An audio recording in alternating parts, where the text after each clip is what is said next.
What up, guys? Happy Wednesday. Happy hump day, if you will, because I have been missing my Friday happy hour streams for various reasons, mostly having to do with me being on an airplane or last week being at James Lindsay's workshop in Tampa. I decided just to pop on to do a quick impromptu special edition happy hour live stream because it's hump day. It's Wednesday. We're halfway through the week already. And you know what? Who couldn't use a little bit of a happy hour to get them through the rest of the week? So if you have never joined my happy hour live streams before, we're actually simulcasting on like 4 different platforms right now. I have, of course, my main channel on YouTube. I'm also simulcasting this on my second channel on YouTube called Actively Unwoke. If you have not yet subscribed to Actively Unwoke, it's youtube.com/actively unwoke.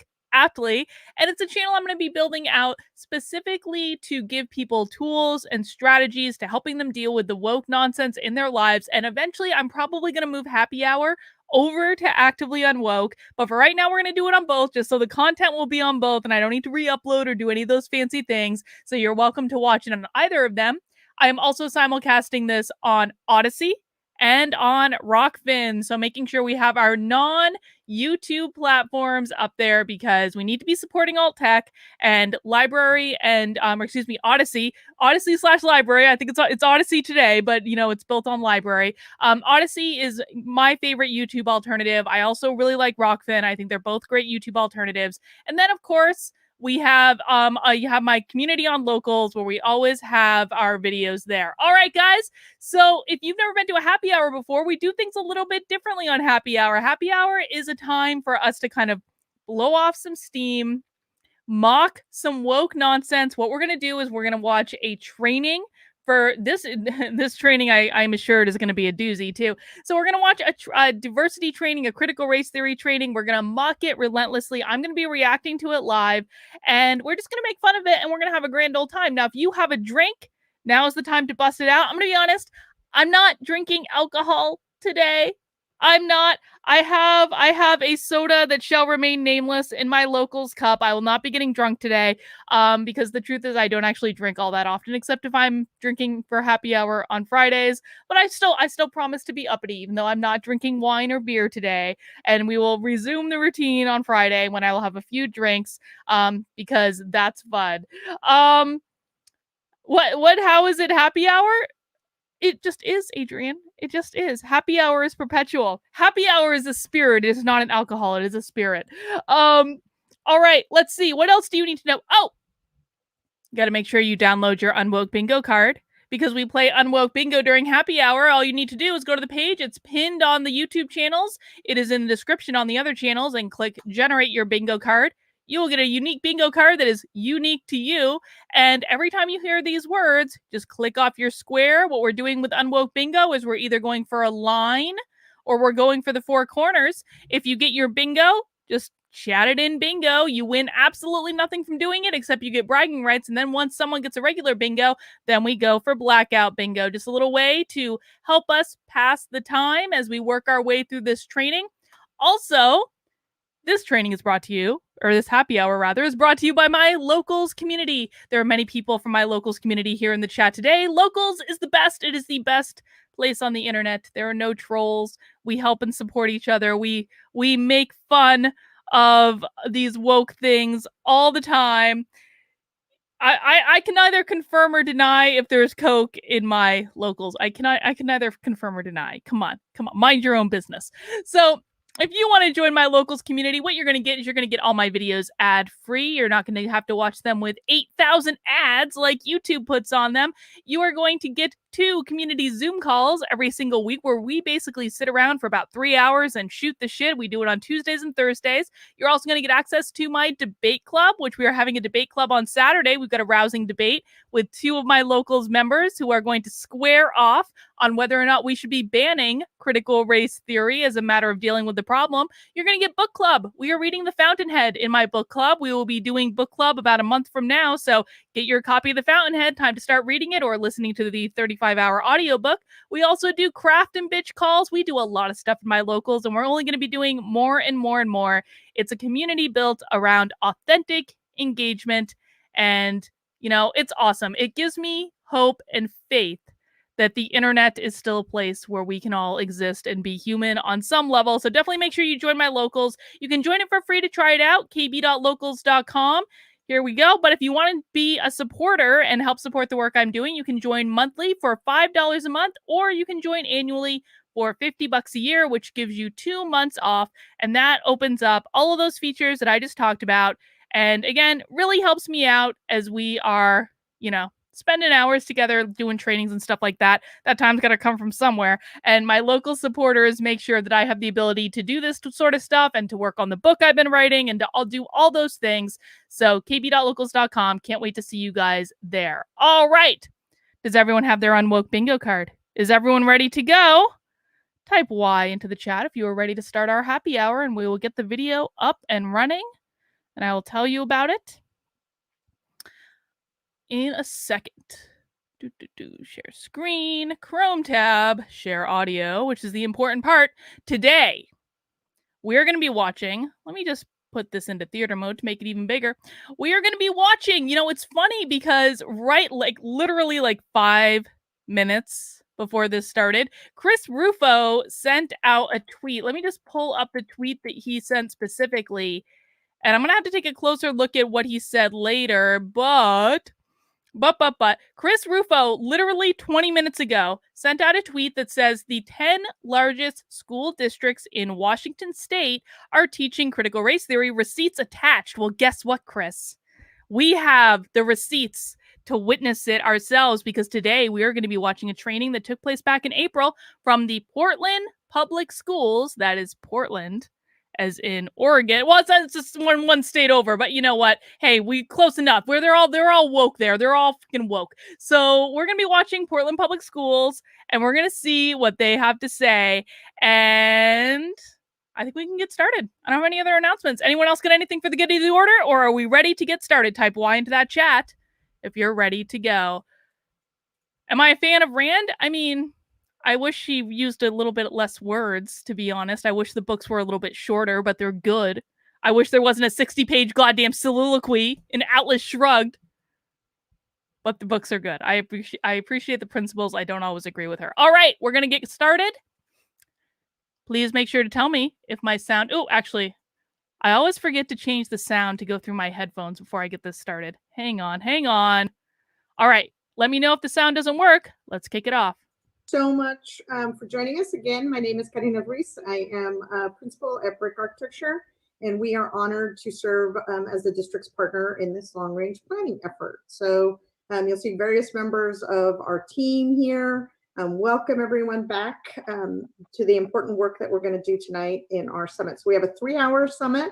We've promised to put both brain breaks and bio breaks in, so that way we can make it through the 3 hours together. But I encourage you, if ever you need to, go grab some water, grab some snacks. We hope this will be a highly engaging session. We encourage you to try and be as present as possible. I know the world is distracting us from all angles, but if you could possibly kind of minimize as many of those distractions as you can. If there's not a lot of noise in your house, by all means, please unmute yourself so that way you can be an active part of the conversation. And we're just really excited to do this work with you today. Marnie, will you share screen, please?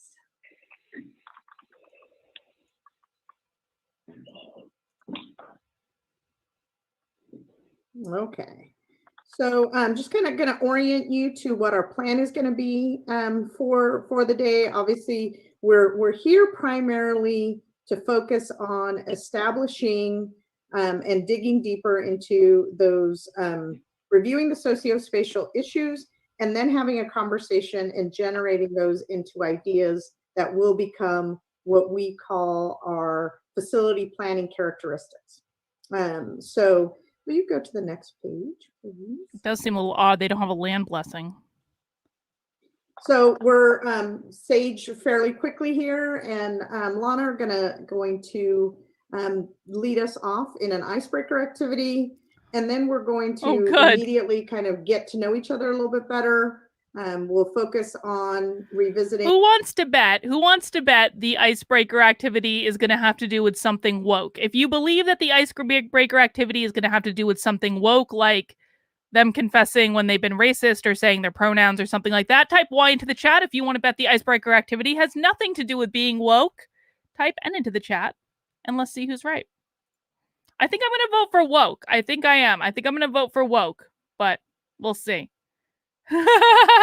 Patrice says, I said land blessing. It must be true.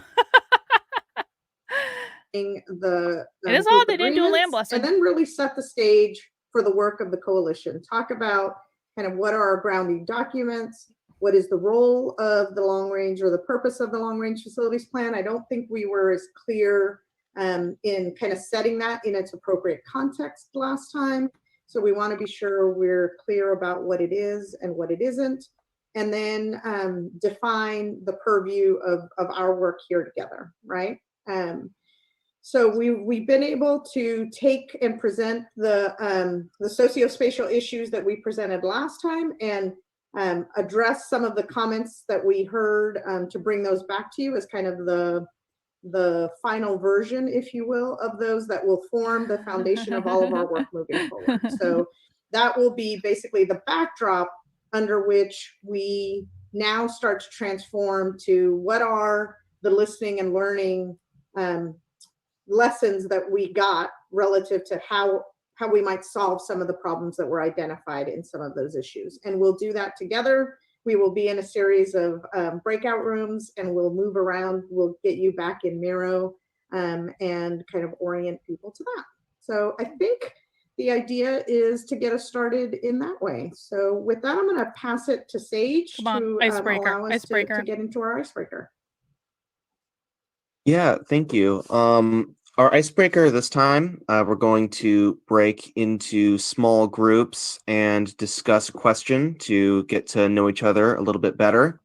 Lana is going to go over the question here. Hey everyone. The question we have for our icebreaker today is, what inspires you to work for equity and social justice?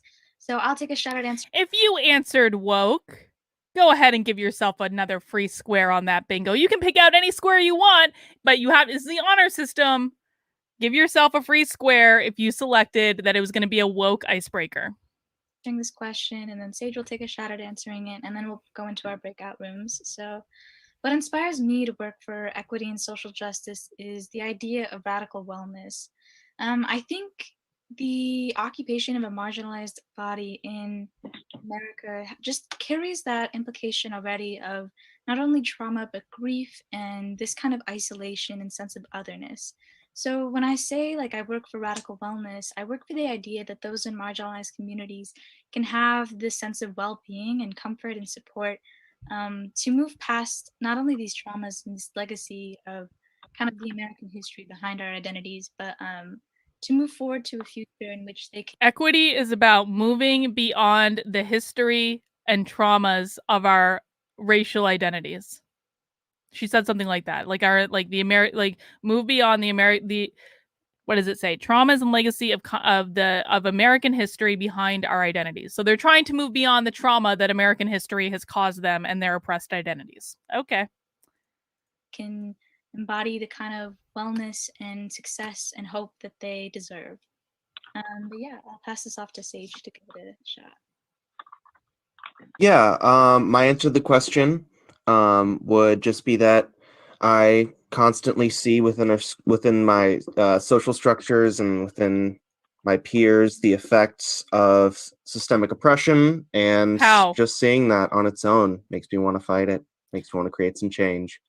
You notice he gives absolutely zero answers about how he sees systemic oppression, only that he sees systemic oppression, and that must be enough for all of us. We don't even know how systemic oppression is even defined yet, P.S.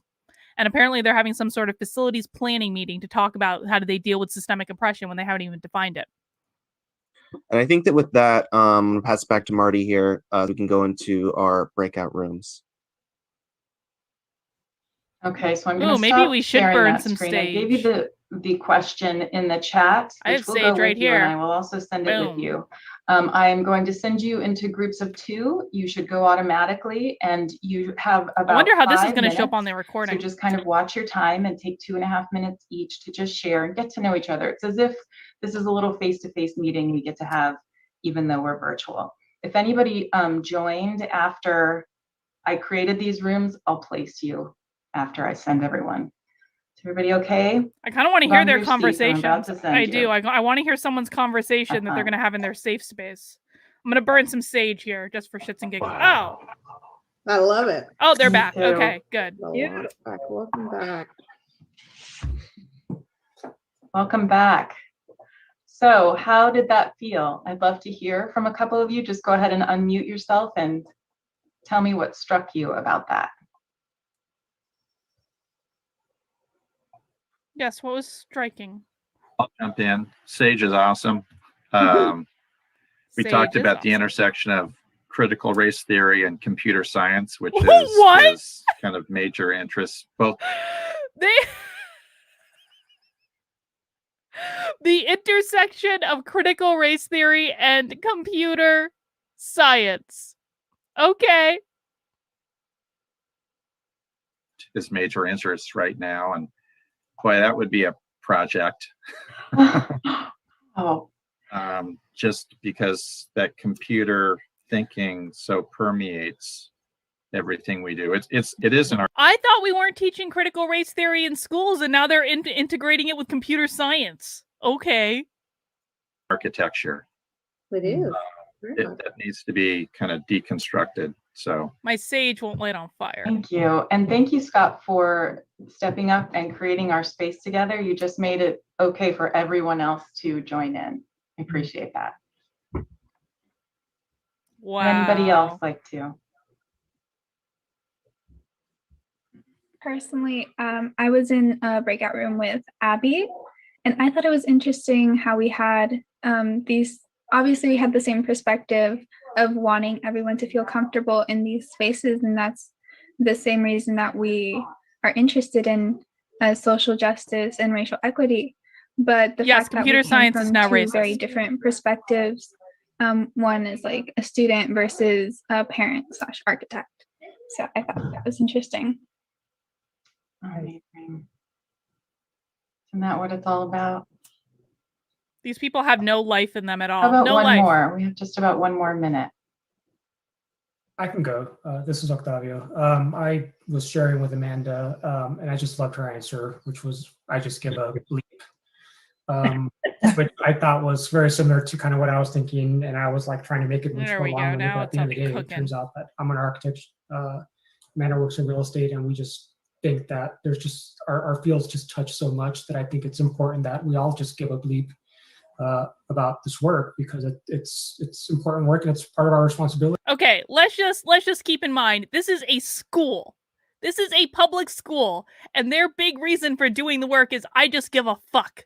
And everyone should give a fuck. And if you don't give a fuck, then you like then you know, I just don't even know. Like, that's their main reason. That's their main reason they are undertaking. How much does this meeting cost? There are a lot of people on this meeting. And their only reason for doing it is they give a fuck. Okay. As you know, creators of the built environment. So Thank you so much. I love what you said, which sets me up perfectly for what we're going to do next. Yeah, pretty much. Yeah. You are creating the environment. You've all just created this container by sharing and by lending your voice to your thoughts. And so I just shared my screen, and we are going to revisit our group agreements. So over the course of this CRT coalition, from the very first time we met, we created the beginning of this list. So if you all just take a look at it. So any that speak to you, think creatively. Hang on. Let's just read them real quick, because they have a tendency on these trainings not to actually read what's on the slides. So this is take space, make space. Listen to hear and not to speak. Accept non-closure. They say when they say accept non-closure, what they basically are saying is that you're not going to get the answers you like, and you need to be okay with not getting the answers that you like. Be willing to do things differently. Think creatively. Explain acronyms. Be comfortable with discomfort. They're basically saying be comfortable with discomfort. Like they've already said it like 3-4 times on the list. Stories stay. Lessons can be shared. Well, I think we're going to be sharing everything today because you guys recorded it and put it on the internet. Speak your truth. Keep it personal. Try to avoid speaking for someone else. Listen without judgment. They said that earlier. Give affirmations. Appreciate vulnerability. Recognize and appreciate your airtime. I'm not sure exactly what that's. Youth airtime? I have no idea what that means. Avoid jargon to keep the conversation inclusive. Recognize the intent is different than impact, value, and respect the work that has been generated to date. So someone says in the chat there's robotic as Stepford wives. They really are. They really are. And that's honestly one of the things that's like so disturbing to me about watching these trainings an awful lot of the time is that they have no life in them. They're like robots. They're like pod people. If you haven't watched Invasion of the Body Snatchers lately, go watch Invasion of the Body Snatchers because it looks exactly like these people, except it's like this is real. This is real life. This happened in April, a couple months ago. Explain acronyms. We're working on that. Listen without judgment. These are all ideas of how we're going to show up together. And they're our group agreements or our ground rules.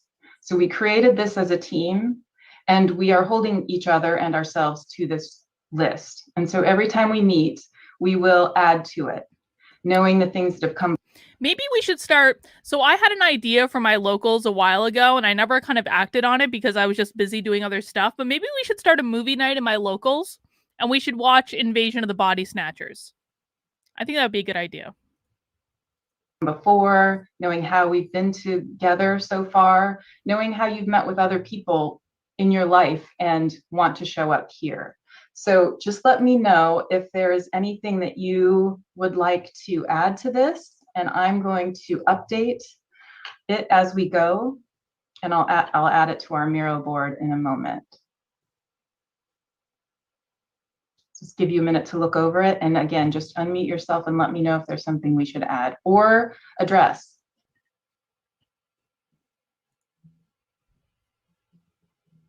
Yeah, I mean, I think the most important thing for us to consider is that the topics that we're talking about can be hard for folks, can bring trauma and be hurtful for some folks. And so we just want to be sure that this is a public school meeting. Why are we discussing on Zoom in public topics that could bring trauma onto people? That is grossly irresponsible. We've captured whatever it is that you need to feel as safe and as brave as you can to bring your best self to the topic. So if there's something you need, please let us know. Oh, they're adding more rules.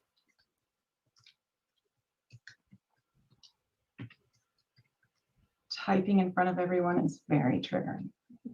Oh, these topics can be hard and hurtful. We're going to do everything we can. Did you hear that? Typing in front of everyone is very triggering. How do these people deal with it in the world? I don't understand. To bring our best selves to the discussion.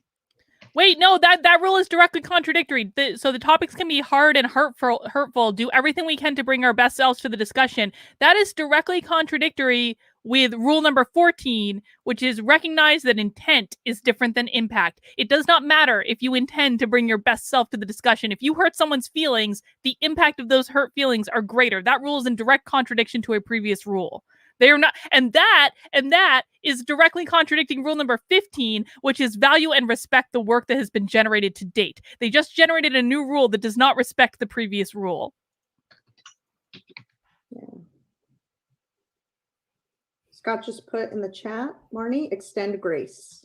We all need it in these times. Thank you. I will grab that from the chat. Got a couple super chats coming in.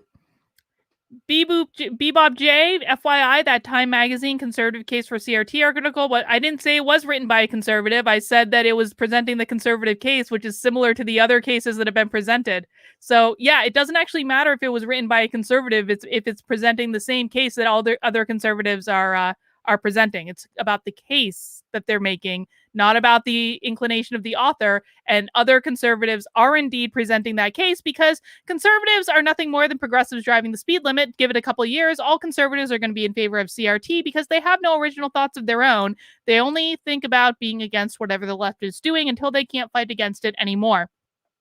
Six Semper Tyrannius says, glad I joined locals. Yesterday's discussion conversation with different views and not an echo chamber. Sorry, kept muting. Was at work driving. Hey, I'm glad you made it into locals. Yeah, we had a great call yesterday. We do 2 Zoom calls a week. So everyone should join locals and check out our Zoom calls because they're pretty awesome. Pop it in there. Nope. I won't. Okay. I will type it. Anyone else? Oh, this is so Can painful. we address this the is so semi-private like I feel situation that exists between Immersion Magnet and the local school? Yeah, Jenny, so we'll get into right now kind of setting ourselves in the context of what things are kind of in our. Does anyone notice that we actually have no idea what this meeting is even about yet? They're setting all these woke rules and have done a woke icebreaker, and we don't even know what the dang meeting is about yet. Purview and what things aren't, right? So bear with us for like the very first thing you should do, like when you're at work and starting a meeting, is that you should set a goal for the meeting. You should talk about what the meeting is about and what you hope to accomplish. You don't do a woke icebreaker and then write 16 woke rules before even discussing what the meeting is talking about. We're already 11 minutes into this meeting. Time is money. 1 minute, I promise you we'll start having those conversations. So thank you for that. Yes, and right now we're kind of looking at how we will show up in this space tonight. So we're going to spend about 3 hours together. So how do you want to be 3 hours? And how do you see yourself treating each other? So I was promised an hour and a half. Three. This is so cringe. Can you imagine if every organization ran meetings like this? We're sort of giving ourselves boundaries and holding each other to it. One that I've been adding kind of lately is hold each other accountable to our group agreements. I'm going to add that.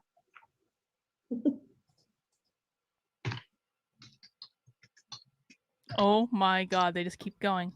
Hold each other accountable to our group agreements. Awesome. Extend grace, which is, again, extending grace is directly contradictory to Rule 14. Feel like is glaringly missing. What would make you feel safe speaking in this space tonight?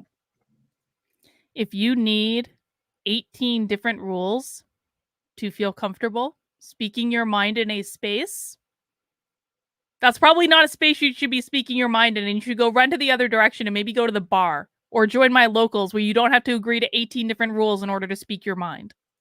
One thing that my team has been doing since we all went home and started working from bedrooms is flexible and forgiving.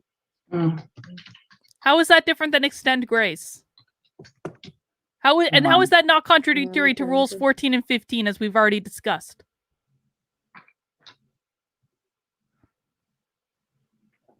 And how is that not contradictory? I mean, it's affirmed with rule number 11 too, and rule number 10. These people are just repeating themselves.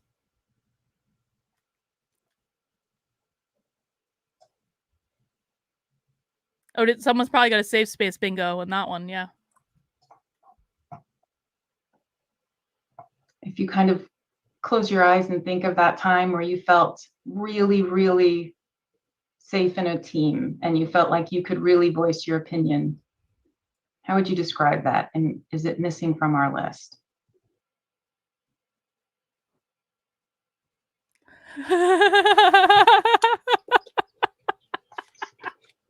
And know that this lives in our Miro board, which we will all be in a moment, and we revisit it each time we meet.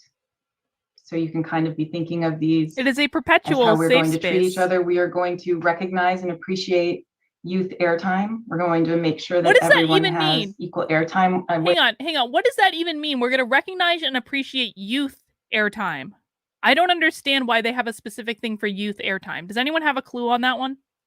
I like to say that is make space take space, make space, give space. So recognize if maybe you're doing all of the talking in your room, and notice if people aren't. So maybe ask for others' opinions.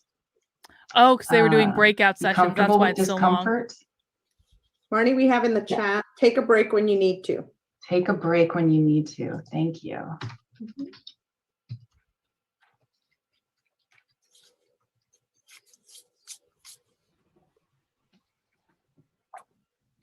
Okay.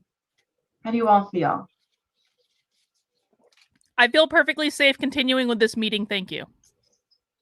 All right. This will be our list. If anytime you want to revisit, just let me know. And I'm going to click out of that box. So that's our list for April 20th. Can you imagine if they got into a struggle session and during the struggle session, they started adding new rules to the list in order to manage the struggle session? That would be hilarious. I want to find a struggle session like that. 22nd, Earth Day, 2021. Thank you, Marnie. That's good, Marnie. Thanks. Okay. So, like I said, it's important for us to kind of set the stage for the work of the CRT Coalition. The CRT so Coalition. obviously, our work is grounded in PPS's educational vision, which is PPS Reimagined. This is one of the documents that's linked on our Miro board. Next, Marnie. This is one of the documents that's linked on our Miro board, and most specifically to the statements that the district has created as part of this vision relative to, what are the most important things for us to consider kind of in the context of the direction that the district is going, right? Our role, as you'll hear, isn't to change the vision or to impact the vision, but rather to work within the context of what is stated in PPS Reimagined.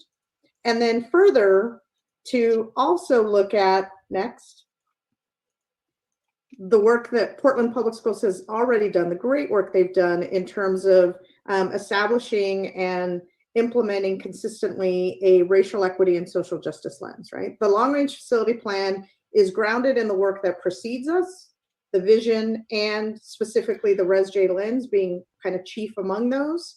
And really, what we think about when we think about the district's Res-J lens is that it's a critical tool that we can use to think about the district's varying systems, right? We've talked about kind of the rings that are within that and how we'll interact with that, but essentially ensuring that we can provide students with as varied, as equitable experience as possible, to alleviate any burdens and provide benefits and outcomes for them, especially foregrounding those in the underserved communities, right?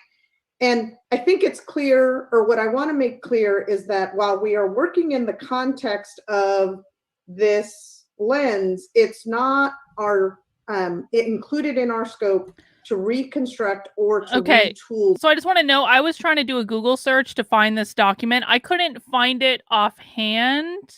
Oh, they have a link to it. Jeez, why didn't I look there first? I did find a different document though. Hang on, let me just see if I can find this document real quick.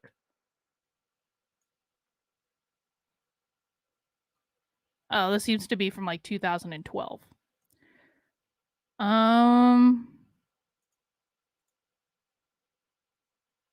Yeah, I can't find it right this second, but if anyone else can find it, please ping me, because I would like to look at this specific document, and I'll keep trying as we're watching.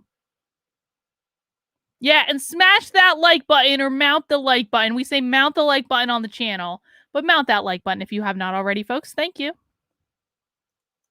This lens. We're just working with it as it exists, and so. You'll see here, and these again are linked in the work plan, but the kind of belief statements that the district has relative to what they want to be able to accomplish from a Res-J lens. Next. Yeah, so I'm going to spend any questions about that before I go into the specifics of what a long-range facilities plan is, what this acronym that we're working with is. Okay, so I think it's important, we keep talking about our lane, even just internally among our team, because a long-range facilities plan, it's important for us to be grounded in the context of what it is and what it isn't. And knowing that there are PPS initiatives, there are various what does this have initiatives to do with across Portland anything? Public Schools, both completed, underway. Hang on, I'm fast forwarding. What does this even have to do with anything? About what that means. Why does this have to do with critical race theory? Are they just, what does this have to do? I'm fast forwarding. We need to find something relevant. How facilities bonds over the course of the next. I'm not watching a facilities meeting. You promised me critical race theory. We had to find something else. It's important to know that they really were, they were done in affinity group settings, but it was really intended to take that work and then use that as the foundation of our conversations moving forward. And so as we introduced the sociospatial issues to you last week, those all came directly out of those listening and learning sessions. And so the most important aspect of that is you will see as we move our work forward that we have tried to remain as true as possible to the words that we heard come out of those. And then that's what we're presenting you as a starting point. And then it's now your job as a CRT coalition to help us add to those words, to help us shape them to you moving forward. Okay. But you can see, we can start, Marnie, thank you. You can see that we have left the kind of original form that we had and then changes that came directly from our work last time where people. Oh, there it is, isn't it? We found it. We found it. Okay. Emerging socio-spatial issues. Number 1, tributes to white dominant narratives. Iconography, visual images, and symbols in the forms of statues, murals, mascots, combined with other tributes to people and history, like naming of a building, act to perpetuate and celebrate white dominant narratives in school space. The history and historical connotations that come with the symbols have portrayed in the school atmosphere and that are used in academic spaces can have racial implications and racist implications. High school student. Where do you think that high school student learned that from? Asked for different language to be clarified or just some words to be switched out. So this was the first one, tribute to white dominant narrative, and the changes we made based on your recommendations.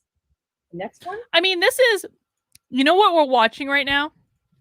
This is an example of critical race theory in practice, isn't it? This isn't teaching critical race theory. This is an example of them actually implementing critical race theory as part of their facilities plan. Of all things, I never thought I would watch something that was like actually about critical race theory being implemented with a facilities plan, but I suppose it makes sense, especially in a place like Portland. Some clarification on what BIPOC meant. Next. BIPOC, bingo. Change some language here to be more concrete and specific and tangible about what this particular issue was inviting us to acknowledge. Gatekeeping. One change there. Gatekeeping is a white supremacy word. So in working at this school community divide, what we did was offer limited family and community access to sort of get at that theme. Okay. No changes were asked here. We changed rigid to inflexible and hoping that would be a little bit more accessible and easier to problem solve around.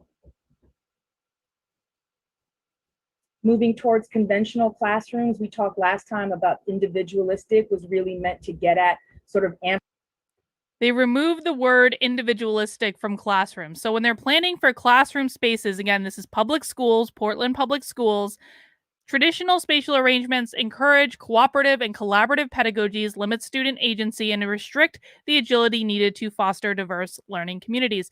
I feel like the rows of desks and chairs in classrooms where you're all separate, it's like you're listening to the teacher. You're not working with teammates. It's not a community-based learning environment. Classrooms are not supposed to be community-based learning environments. Classrooms are environment run by teachers. It's like everyone's by themselves trying to learn, having the teacher basically lecture. It's something I don't like. This is from a high school student. I mean, I want to go back and read some of these other quotes right now. Hang on. I want to go back and just read some of these other quotes that have come through. We saw that already. I'm all about These are all quotes. These are all quotes from high school students. Let's just wrap our heads around this. How are these high school students learning this? I'm all about decolonization and going back to your roots. I think it'd be really cool if the architecture of schools could be like the architecture from our past. I would really love for an actual effort in architecture to make students feel like, yes, this is my school. This is where I can find my community and parts of my heritage. I think that'd be really cool. What does that have to do with decolonization? Nothing. My school can feel kind of cold. It's all modern. That's not particularly woke. One of the schools I used to work at was like a fortress. Every time you went out on the playground and anytime you left the building, you got locked out, and there was always this run around and getting in badges, and none of the parents had badges, blah, blah, blah. So they're basically, you know what I'm seeing in a lot of this? And I actually think that this is really sad. What I'm seeing in these quotes is basically high school students saying, we want a place where we can feel like we belong. And at the same time, they're framing everything in critical race theory, which is essentially designed to keep people apart. It's to keep people separated. And so you have these students that are telling them in the language that they know how to use, the language that they have been taught by these adults who are acting so irresponsibly. They're trying to tell them, we want to just feel like we belong. We want to feel comfortable. There's nothing wrong with any of that. But because they frame everything in terms of race, they're always going to be it's always going to go horribly awry. Look at this. Like even this, like, they're talking about just like rearranging classrooms, right? Like taking out like the rows of chairs and desks and making more of like a community feel in the classroom. That's not really going to be more conducive to learning in most cases. But all they're saying is they want a place to belong. Critical race theory at its very base is going to keep people apart. It's not going to push them together. I think it's sad. That theme. I think it's sad. We heard very strongly from you all. Binary space is creating an outside versus inside space. And there's also a very clear idea that it's us versus them. So they don't like the idea of binary. They don't like the idea of individualistic. They like the idea of collective and collaborative. That these two issues should be delinked and separated. And so we created binary space, and you'll see what was marked out here move to number 11, which we'll show you in a minute. Marginalized and hidden student space. Oh my God. Your pal says, great, let's have school choice so parents can send their kids to a school that matches their community and where they feel comfortable. I agree. Spaces, school space dedicated to clubs like on this idea of hidden student space. And then finally here, this is where we couple the unequal and inaccessible space, and specifically looking at the school buildings and sites serving low-income families and communities of color are often in poor conditions with limited resources, and how that relates to the issue of inaccessible space. Facilities, amenities, particularly playgrounds, which we heard a lot in our dialogue sessions, vary widely across the district. Also with underserved families more likely to encounter inaccessible or aging equipment where upgrades are largely dependent on PTA fundraising. We hope this will make for our time today a little bit easier as we get into problem solving mode. Okay, thank you, Amada. So now we're gonna actually begin to do the work of applying sociospatial ideas or facility planning ideas to those planning goals. So we, as Amada just laid out, we have 11 of these issues, and now what we're gonna work together in small groups to do in Miro is coming up with solutions to the issues that were just presented, right? So all of these issues obviously came from those conversations that we had, right? These are the words, the voices of countless people spending many hours kind of talking together about what some of the issues were in the district. And so we will all go into a series of breakout rooms. We'll be kind of in a team together. There'll be, I don't know, maybe... They're making a facilities plan based on critical race theory. You know, part of me, I'm going to be honest for a second. Part of me says this is kind of boring to watch and I wanted a little bit more spice when the person that sent this to me sent it to me. But part of me also says this could actually be really enlightening about how they are applying critical race theory in real life in schools. And I kind of want to know how you guys feel about it. How do you guys feel about this so far? Like, should we keep going with this to see how they're applying critical race theory to something like a facilities plan, which is kind of boring to begin with, but this is about basically how they're organizing like public schools based on critical race theory.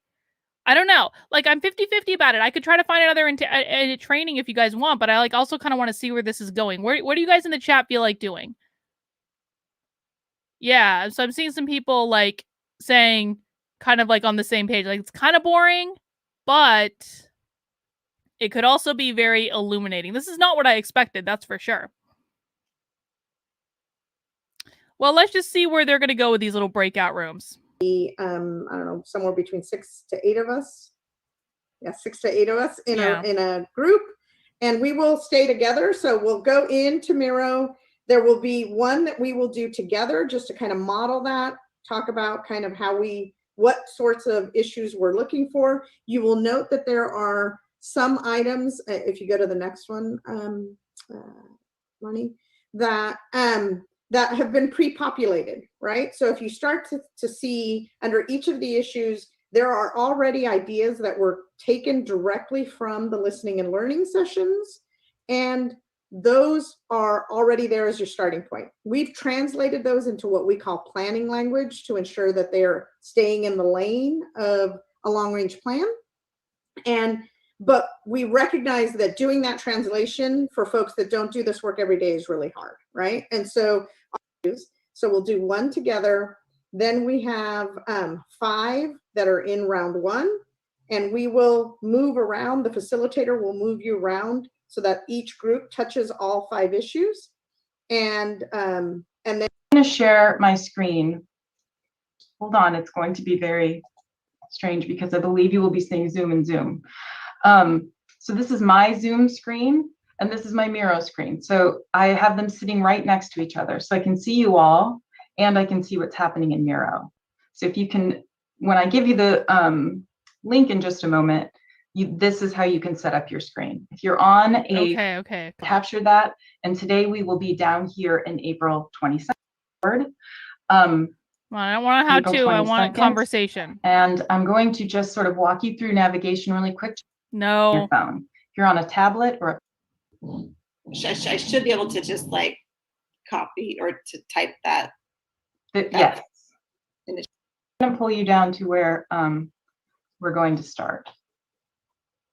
Okay. Second, and it actually looks like, and we keep adding to that. And now if you haven't clicked, you will continue to follow me. And I'm going to pull you down to this large group where I did not put any sticky notes. We'll all come back together and have a little debrief and talk about how that went. I'm so confused with what's going on right now. The next. So the idea is to walk through this first one and model it. And then this is what we will do together in breakout rooms. Right. So the issue that we are looking at specifically here are tributes to white dominant narratives, right? So if Marnie, as the facilitator in each room, will be able to zoom you in and out of kind of what the issues are. So you can see there are already two sticky notes there. If you'll zoom in a little bit more on those, Marnie, so that my eyes will work.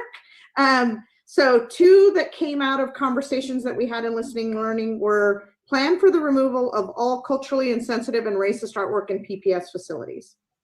Okay. There it is.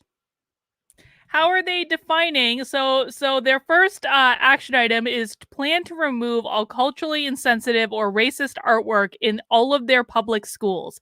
How are they defining culturally insensitive or racist?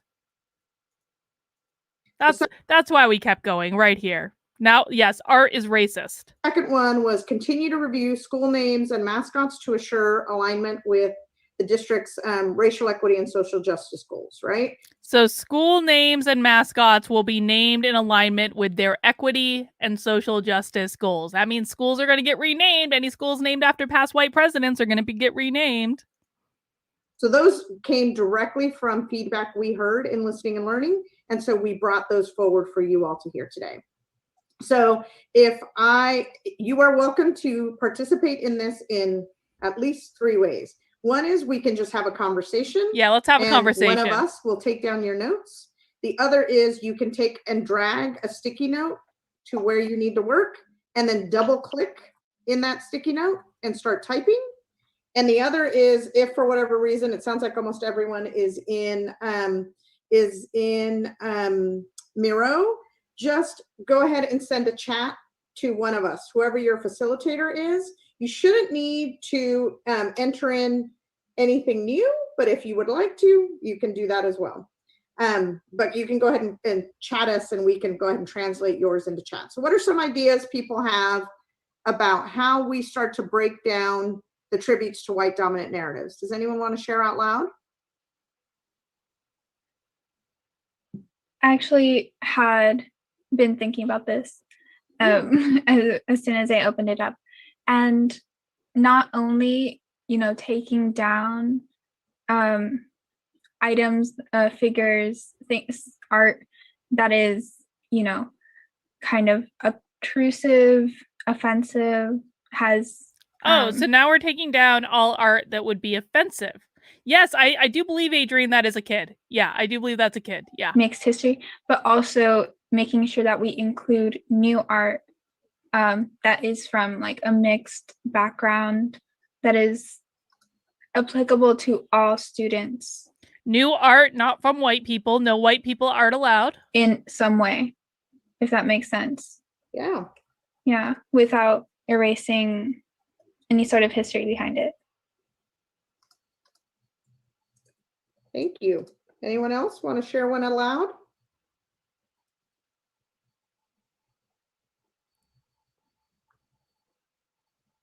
I have one, Karina. This guy. And I heard this recently from another engagement, and it was to make explicit the implicit, right? To really daylight why things have been done the way they are as part of telling the story of it or the history of the space, so that there's nothing left to ambiguity. There's like a real clarity as to why things are being done. Thank you, Octavia. Anyone else? Other ideas? You can see some folks are writing in there. You should be able to kind of now pan yourself around with that center zoom, that center scroll button, holding it down. And if you want to just click on a sticky note and drag it over into the space and double click on it, you can type in it.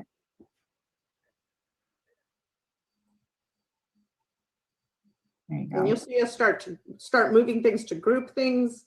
That's okay as well. Giant one.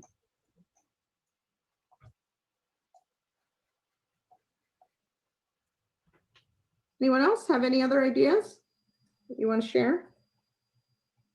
So Jenny, you can just go ahead and grab those little white dots in the corner of that and scale that sticky note down so that it's not covering everyone else's. That'd be great. I don't know how many architects would design a neoclassical building in 2021 or 2031, but maybe moving away from neoclassical architecture. Architecture is racist. Going to say continue to have students drive the name and mascots evaluation and renaming process. They're going to have students dictate what schools and mascots, like, did any of you get to name the mascot of your high school? Because I know I didn't.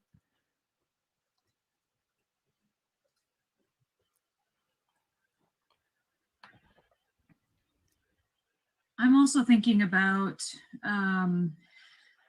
concepts around school values and culture and how those are promoted dominantly in signage posters, art. So most likely I would assume values and, cultures of the school, whatever the school values itself would hopefully not be a tribute to, a white dominant narrative, or if it needs. She's literally talking about creating propaganda like they created in the Cultural Revolution in China right now. That's what she's talking about. She might not know that she's talking about that, but this is literally what she's talking about, is creating propaganda to hang up around the schools to reinforce their values of a non-dominant white culture, whatever. Needs to be shifted, but then to really promote that in very public and physical ways. Great. I'm wondering if we want our schools to be hubs for the community, how could we have a representation maybe from the artwork? I apologize, I forgot your name. I was just saying that. Valerie or Valeria, did I say your name correctly? Yeah, Valeria. Valeria, sorry. How do we capture that and like over time? So thinking about gentrification too, like how do we capture what's going on and how a community is represented over time? Especially, I think in one of the meetings I was in, a building, we're supposed to think of a building being there for what, 70 years, 50 years, a long time. So how do we capture the essence of the community for small chunks of time over time? I don't know. Yeah, no, that's great. Mm-hmm. Anyone else? Any other ideas? It's less explicitly about race, but maybe moving away from English dominant narratives. McDaniel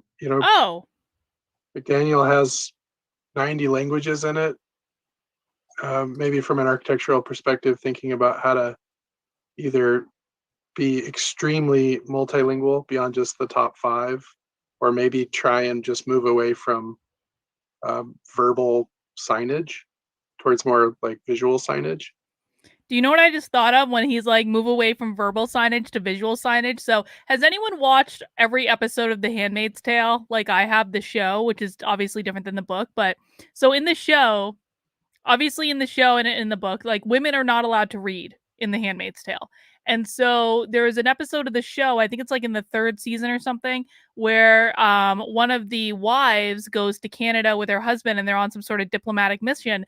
And when they hand her itinerary, it's just all pictures because women aren't allowed to read. So the only thing they can put on her itinerary for the woman is an emoji to indicate like food has like a plate and 2 forks and like, so that's what they're allowed to do. That's what I was just thinking of when that guy was saying, let's not even use English in our signage. Let's just have pictures for the most possible inclusiveness. This is like a dystopian reality. It really is. They're creating a dystopian reality in a real public schools before our very eyes. This is like, it's making me think of like any dystopian movie I've watched, like, Brave New World or Fahrenheit 451 or any of these future realities in which they've gone through these processes to create just a completely sterile human experience. This is happening in real life.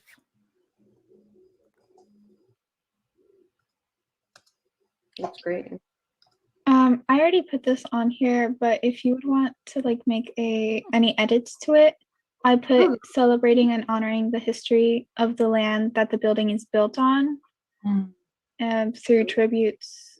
I think that would be very important for each and every one. Yeah, I agree.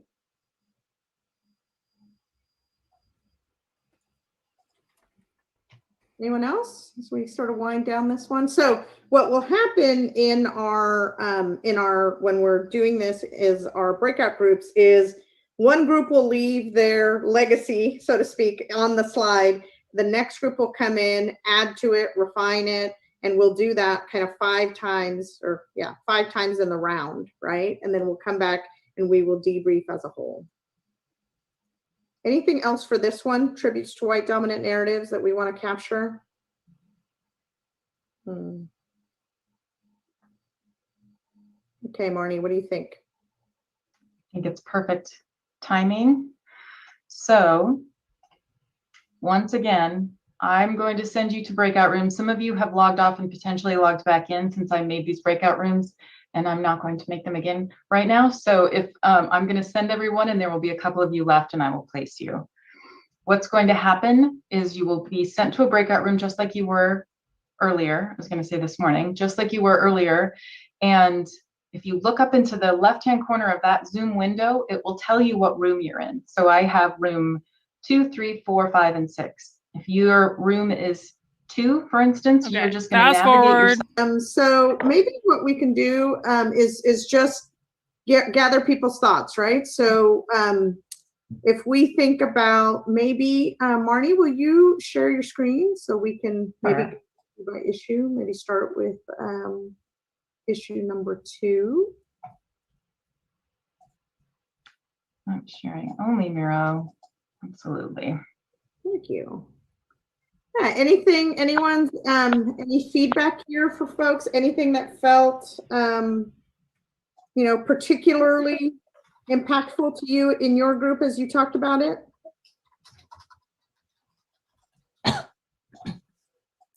They're so dead inside. I'm looking for something else for us to watch right now, to be honest, because I feel like we've gotten the main point. Also, I'm really bored and I want to watch something else. Give everybody a chance to kind of catch up and do a bit of a gallery read. I'd be remiss if I didn't second the provide spaces for community orgs. Indeed. I joined late because I came from another meeting, but I love the conversation. I think it's really important. It's interesting that we're challenging kind of the ways that we can make improvements. And I couldn't really get Miro to work. Maybe it's Miro. Okay, I got one. Okay, so I shared that we had a prayer room. I want to give you guys an option. Okay, I want to give you guys an option, and I will let the chat decide. We can keep going with this, and I think it's going to be painful and cringy, and we might get some good stuff. But I feel like it's getting a little cringe for me, and it's getting hard for me to watch it. And I can sage my office as much as I want, but it's getting a little hard for me. So we can stick with this, or we can move over to one that I just barely found called White Women and Critical Race Theory that was streamed just a couple of months ago. And the description of that is Zakaya will be in a conversation with Catrice Jackson about the culpability of white women in the anti-critical race theory campaign sweeping the country. Maybe I'll even be featured in it as a culpable white woman in the anti-critical race theory campaign. You guys want to watch that? Type Y into the chat if you want to watch that instead. Because I've had enough with this facilities planning thing. This was not what I thought it was going to be. This is part of the problem when you're doing like a genuine reaction video, right? Like, I just can't anymore. I can't. But I did link this in the description below. So if you really want to go watch the rest of that, we can do that. But let me make sure that I'm transitioning this properly. And so, hang on. I need to get this in a Chrome window, because I can't hear the audio if it's not in a Chrome window. And guys, while I'm working this out, please remember to mount that like button, and also make sure you join my locals community, kb.locals.com, because it helps support the work I'm doing on the channel. And also you get lots of awesome stuff like 2 Zoom calls a week and book club and debate club and all sorts of good stuff. And so mount that like button and make sure you join my locals. It is free to join. You can upgrade to a supporter membership if you want more out of it. It's $5 a month, $50 a year. All right, let's get going. Moving over to our training number 2. Oh, Adrian asked if we should generate a new bingo card. Yes. New bingo. Did anyone get bingo? I know a lot of you are getting close to bingo. I mean, maybe we could keep going with the old bingo card. I don't know. I'm gonna leave it. I don't know. I don't know what's fair. Actually, you know what? I don't know. Generate a new bingo card if you want. Stick with the old bingo card if you want, I guess. I don't know. I feel like I may have just fouled people up. Like if someone deleted their bingo card. But okay, we'll you know, what's the most fair? I don't know. I can't decide.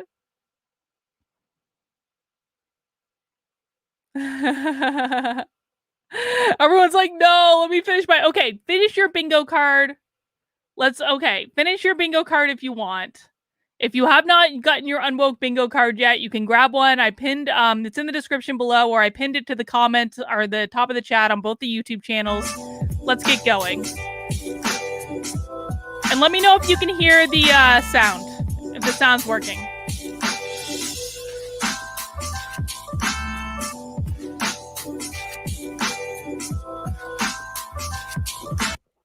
My lights just turned off. Something Greetings, happened. everyone. Welcome to this week's Building Power. I am your host, Zakia Sankara Jafar. And wouldn't it be funny if I was mentioned in this one? That would like make my day. Today, we're going to be having a really good, thorough conversation about, you know, what we all have been seeing in the news or seeing in some of our networks.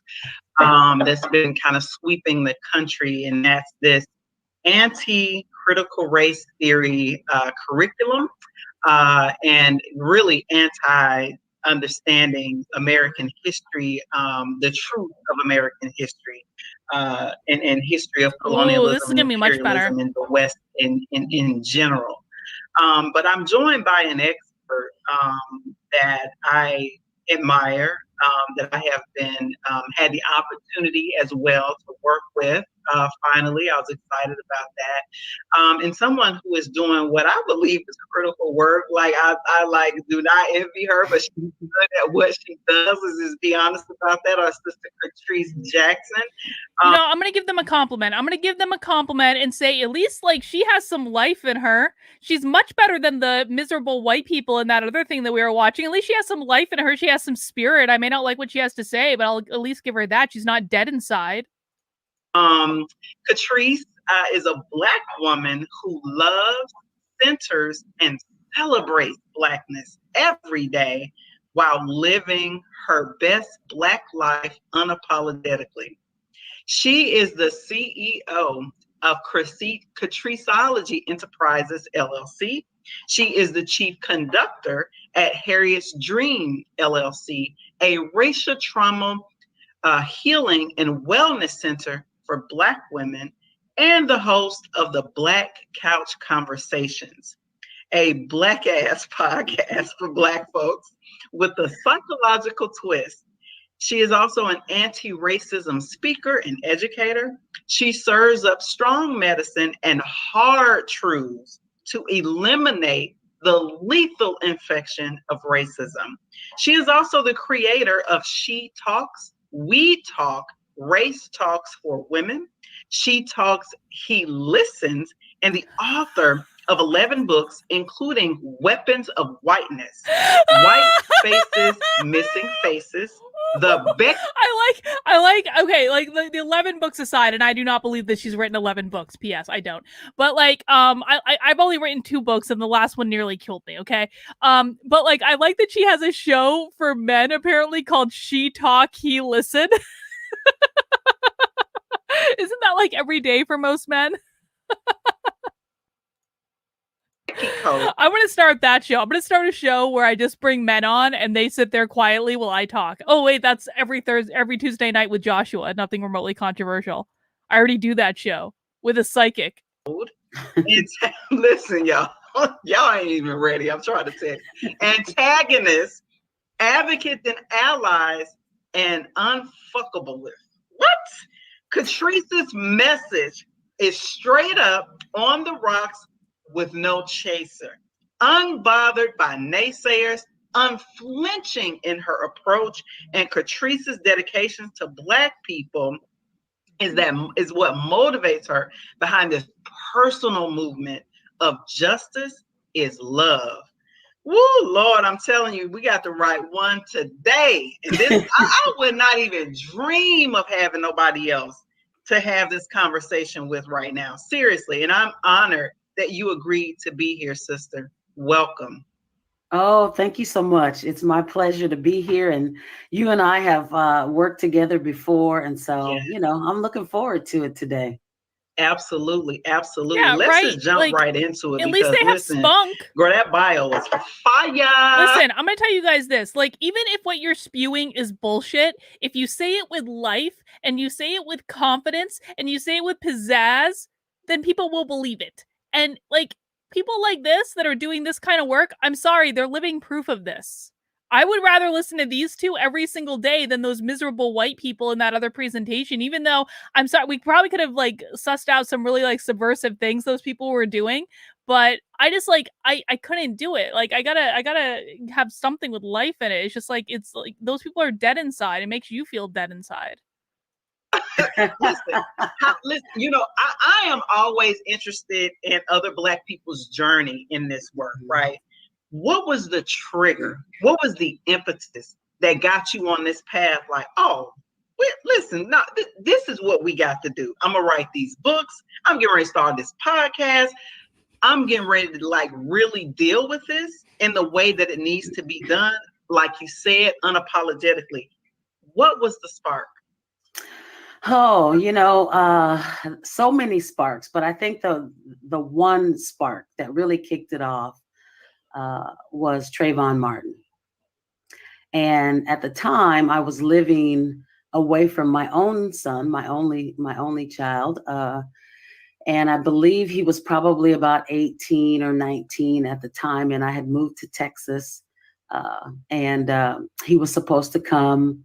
I went, set up camp, all that good stuff, me and my husband, and then he decided he didn't want to join us, and I was like devastated because I had never been away from him. But while I was there living in Texas, that's when Trayvon Martin was murdered. And all I could think about was my son away from me, because I want to walking the get to the streets good of stuff. Omaha in a hood. But every day for that, I just want to say that because I want to know how I'm responsible for all racism as a white woman. I've watched you for a couple of years now. That's the other thing. How did you decide to really hone in on white women? What was that? That's what I want to know. That's the sweet spot right there. Well, I bet it primarily is. my work before that was with women, so it was already a comfort zone.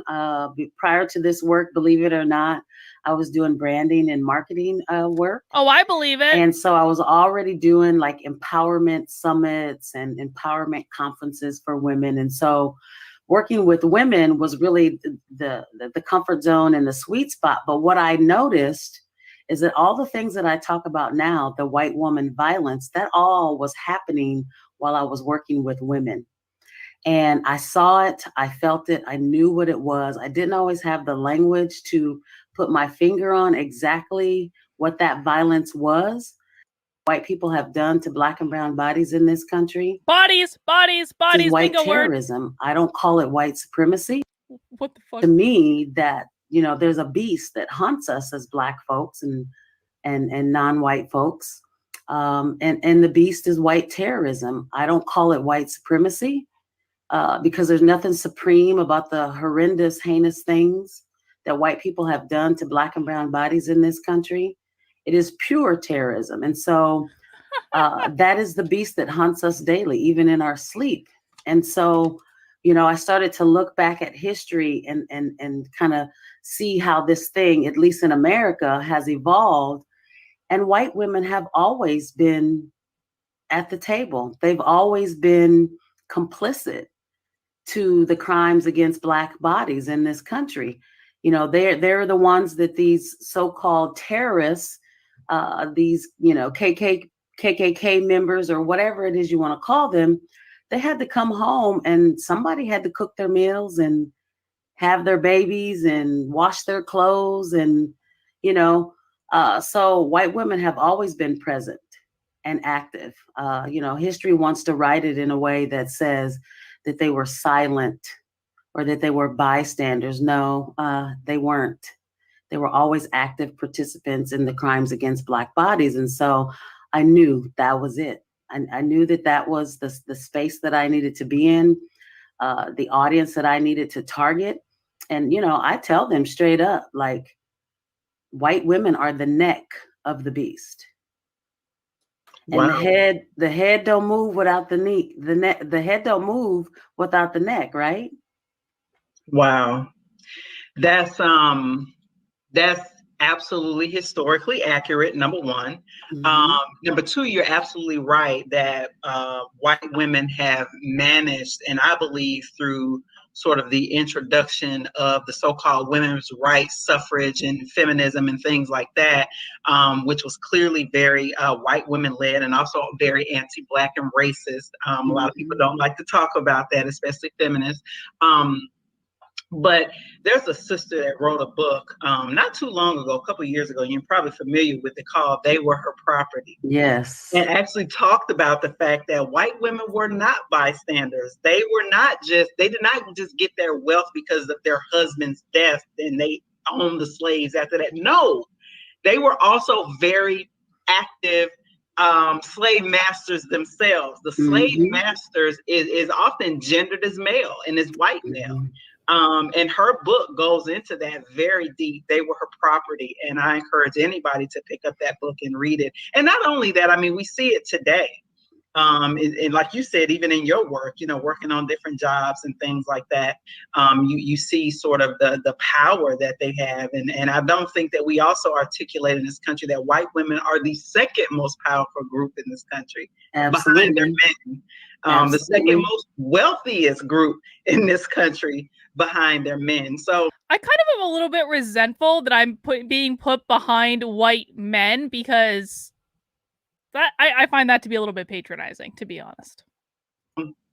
Those are the kind of things that don't get talked about. And that's what I think is so unique about you, is because you focus on this specific demographic. And I think it's literally, like I said, I don't envy you. It's critical work.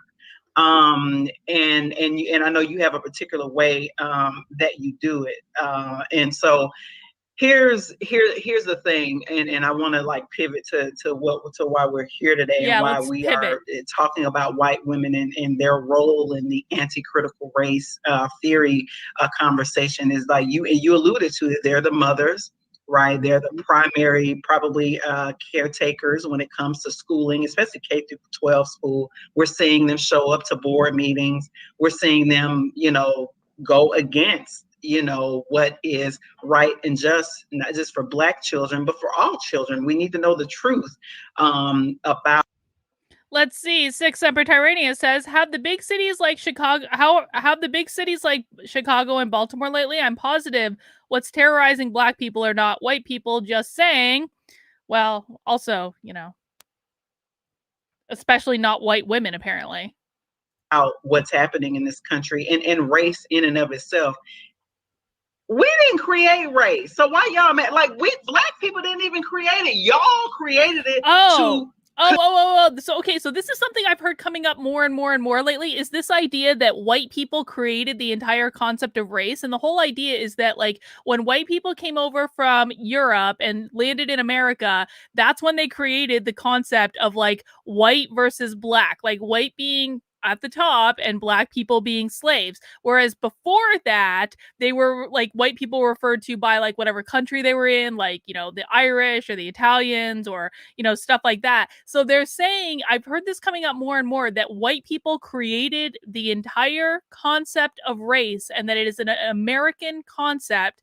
Because when people came over here, they stopped referring to themselves by their heritage, which is wrong.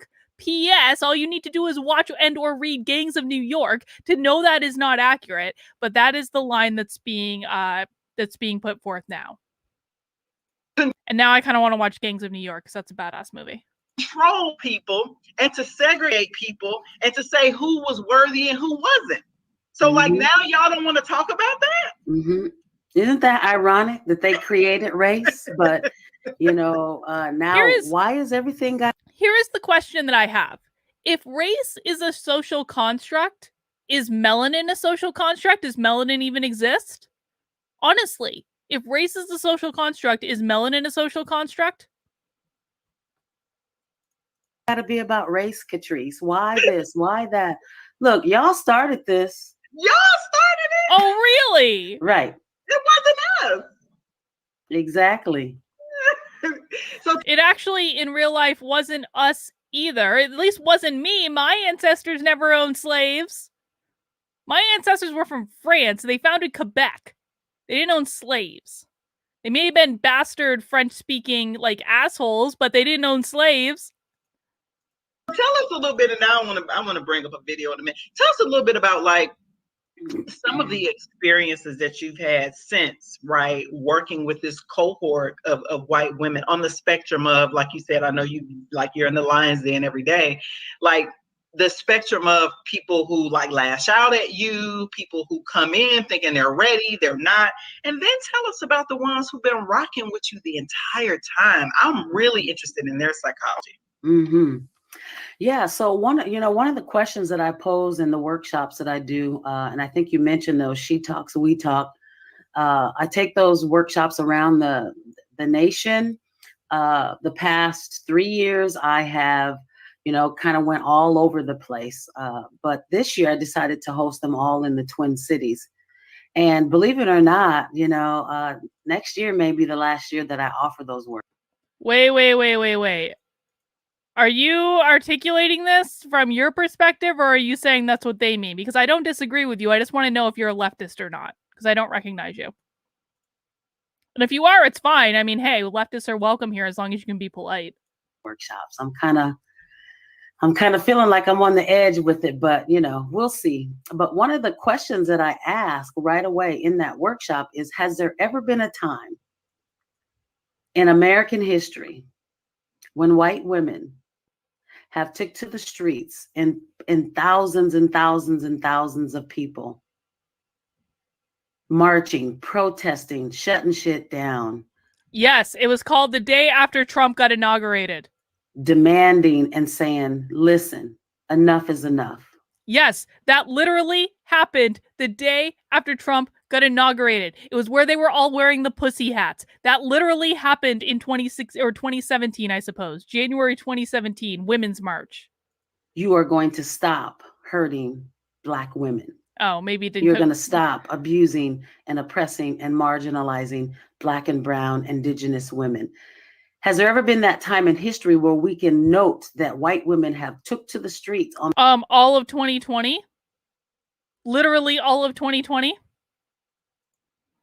Remember that time? Remember that time racism was made a public health crisis and that we were allowed to circumvent a pandemic because racism was more important during 2020 and that was okay? On behalf of their so-called sisters in the movement, the feminist movement, to say no more. And every single time I ask that question, the answer is always absolutely not. There is no time. And so why has there not been a time that white women have rallied themselves like they rallied for the Women's March about 3 years ago?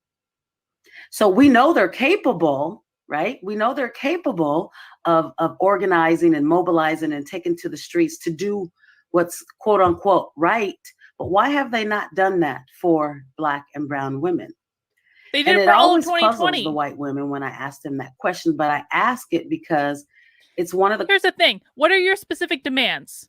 What are your demands? What are your grievances? What are the policies that you want changed? If you can give me a list of racist policies that are specifically like targeting Black and brown women, like we can have a conversation about that. I don't want there to be like specific racist policies on the books that you want changed. I will totally be in your corner on that. But you're telling me just to get out there to stand up for you for no reason? Like, what is the goal? Why am I giving you my time? Questions that startles them and wakes them up to say what I believe and know to be true is that white women don't give a damn. What she believes and knows to be true is that white women don't give a damn. All right, well, I guess we should just take your word for it. You haven't given me any reason to give a damn. Just saying get out there for Black and brown women. I'm sorry, what are your grievances? What are your grievances? Give me a list. Give me a list of specific policies and specific things you want changed. What is the goal? Yeah, exactly, Patrice. She doesn't know me. and to be honest, if you're gonna do a whole webinar telling me I'm the problem and not giving me a specific list of grievances other than it's your job to go out there and protest on my behalf, what do you want me to do with that? I have no idea. They At the also end of- don't benefit, right? Like Right. it's not in their interest. Right. There's nothing to gain for them. And so therefore it doesn't matter. But even at a deeper psychological level, from a humanistic point of view, they don't care. They don't care about Black and brown women, period. Because if they did, they would have already taken to the streets. And so that's one thing that I say to like startle them into this new awakening. So here's what she does. Here is my understanding of what she does. She's one of these people that like white women will pay to like go to dinner or something and be told they're racist for 2 hours and just like to flagellate and make themselves feel better, like they've atoned for their inherent racism. Like, if you want me to care about something that you care about, make an argument. Present specifics. Like, this is not that hard. I have no idea what your grievances are. Tell me your grievances. So over the last 4 years, I have been able to gather some white women who are committed to doing the work. Some come in and think they're committed. Yeah, Jaya says, I'm the problem, and if you don't know why I'm the problem, then I need to educate myself. Fine, that I'm the problem. Fine, Jaya. Jaya's actually pretty awesome, by the way. She's just joking. To doing the work, and when if they get that taste of that Catriceology medicine, they're like, oh, hell no. They bail. They're out of there. Yeah, you guys are right in the chat. This is correct. You guys have watched a lot of these trainings. You don't know their list of grievances because I haven't done the work. I now have to go get a reading list of every book ever written by a Black woman ever to understand their list of grievances so I can know exactly how to help them without them having to tell me. Is this what men feel like all the time? I'm seriously asking for the men in the chat. Is this what you feel like all the time when your women are like, why don't you just take care of me? And you're like, I don't know what to do. And they're like, why don't you know what I need from you? Is this like what men feel like when they're married? I know Tony's in the chat. Tony will tell the truth. Tony, is this what it's like to be you?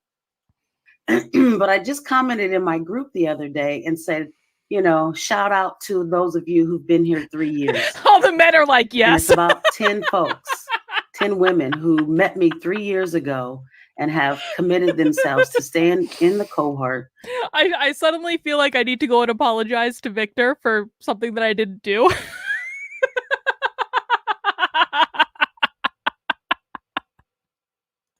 Staying in the collective, doing the work, not waving their white flag and getting comfortable and going back into complacency.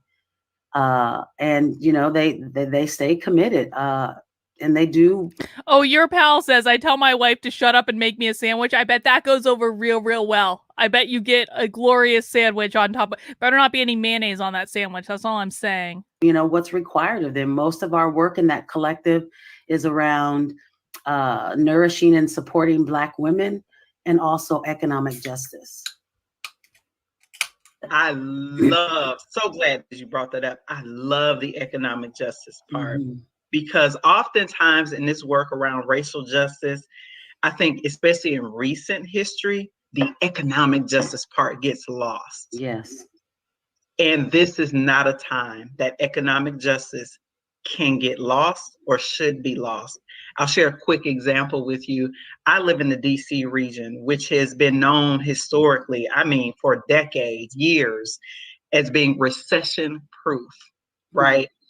Is known for having a good economy and all. Hang on. Mike says my mods are trigger happy. Mike, don't be a dick in the chat. I don't know what was said. I don't know what happened, but you're still here. Don't be a dick in the chat and you won't get modded, okay? We've had a lot of white supremacists on this channel.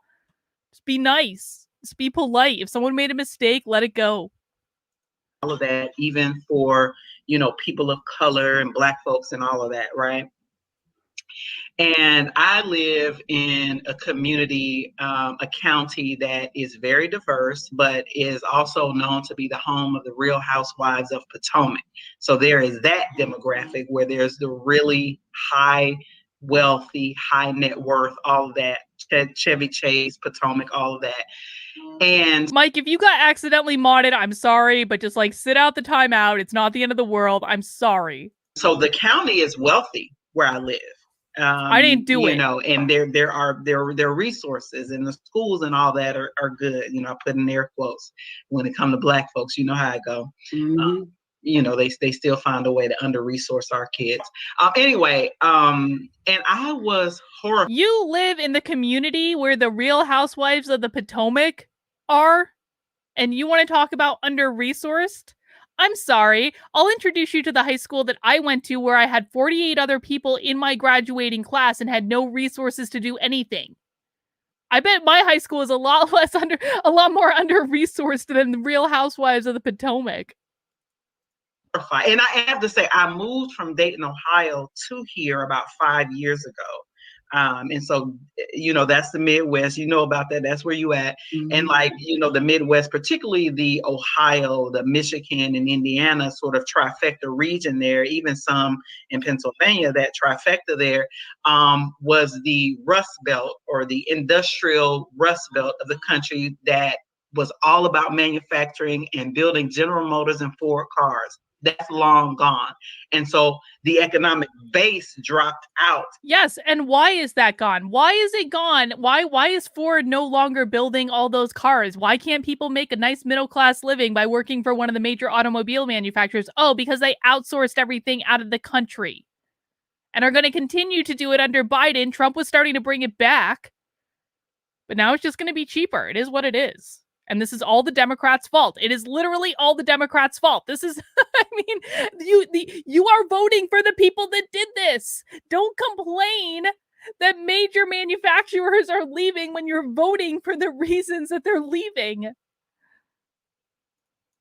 Particularly for Black folks who was in those jobs, right, making a high middle class earning income, that is erased.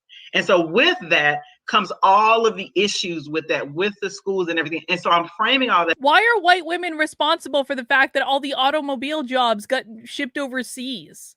That's literally the fault of people who voted for Democrats. That has nothing to do with white women specifically, unless the white women voted for Democrats, and then it is their fault. That to say, I noticed they were locking up baby formula at the grocery stores, right? Locking up necessities for babies to live, right? I mean, locking up. When are we going to talk about white women? Other things that, like 2 days ago, I walked into my neighborhood giant grocery store and a security guard was standing there. Oh. And I just looked. I said, wow. The nation's capital, near the nation's capital, right? The capital region, as they call it. Recession-proof, federal jobs all throughout the wazoo. Federal contract jobs throughout the wazoo, right? Mm-hmm. And it's that level of poverty here. And I said, our elected officials are not doing what they're supposed to do, but also everyday people, high net worth everyday people are also not doing what they're supposed to do. Because number one, they're not paying taxes the way that they should be. But number two, like they just don't, like you said. This was streamed on May 12th, 2021, which means that the Democrats control every level of government. And so if you have a beef with elected officials, then perhaps you should take it up with Joe Biden. They don't give a damn. And so if you can just really quickly talk about what that looks like, the economic justice part, and what is the requirement for these women to have an economic justice framework with the racial justice. I would love to hear that from you. Well, one of the main things that I teach when I'm, working with them is how all of what they have access to, the resources, the opportunities, the connections, the homes, I mean, everything that they have access to is a result of racism. It's a result of, white terroristic, systemic racism that allows them, like you said, to be number two. And speaking of number two, I smash that, right? I get rid of that thing right away when we're talking about, levels of oppression, if you will, and help them first to see how they are number two and how that they actually need to stop saying, you know, oh, we're going to smash the patriarchy. Okay, hold up. You can smash it, but you need to be smashing the patriarchy called white men, because Black and brown men do not have power over you. So that's one of the first steps, is to get them to see that, to understand that. Say that again. Yes. Like, they love this, the global patriarchy. No, let's talk about who we talking about, because patriarchy has a power, just like racism is about power. I want to know the power that, especially that Black men have over white women. Can somebody explain that to me in the comments? What is the power? Because they don't. They absolutely do not. And so I take them way back into a history lesson and bring them forward. One of the scenes that I use when I'm doing some teaching is the scene on 12 Years a Slave, the scene where, you know, Master Epps decides that he's going to brutalize Patsy for going and getting a piece of soap. And if, you know, the scene is, you know, the mistress is right there. She's in the background. She's in her white, pretty dress. She's prim and proper, back straight, basically standing there watching this Black woman be brutalized. And I use different scenes like that, different, you know, scenarios, different pieces of education to show how historically white women have always been number two, how they continue to have the power. And we already know what happens when a white woman screams or hollers or says she's afraid or intimidated when a Black man is in her presence. He doesn't have any power over that situation. And so I do that education to get them to get that into their mind, because if they can understand that, then they can begin to see. So what do you want people to do? What do you want people to do? Because to me, this seems like a never-ending quest to inflict shame and guilt upon people who have done nothing wrong. Now, I can absolutely understand looking at historical context, and I totally appreciate that scene from 12 Years a Slave. I've seen that movie many times. I know exactly what she's talking about. Like, I get it. And I do believe that these are things that we should be teaching throughout history. I really do. I think that we should be teaching these things. I think we should be teaching that these things happened. I think that we should be showing movies like that, because I do think that those realities were very real and are a context that we're all working in. I don't want to avoid those stories. I don't want those stories to not be told. But the question I have is, what do you want people to do about it now? How do you want people to change their behavior now? What policies do you want people to change now? It can't just be about making people feel guilty. You've got to give people something to do. Themselves as number two. And once they see themselves as number two, then they can really see exactly what kind of unearned power that they have, which includes all the money, all the resources, all the, you know, ability to get a loan and buy a house and all the things that they do. And so one of the things that I teach as it relates to that is that this work is supposed to make you uncomfortable mentally, physically, emotionally, spiritually, and financially. You should be concerned about how you're going to pay your bills this month, because you're so busy paying reparations, money that's owed, debt that's owed. What are you talking about? You know, some of them get very uncomfortable with that, and that, you know, they can't deal with it. But those who have locked in and they get it and they understand it, they clearly know that there is no racial justice without economic justice. And so they want reparations. This is what this is about. This is all about reparations. This isn't about white women at all. It's just about reparations.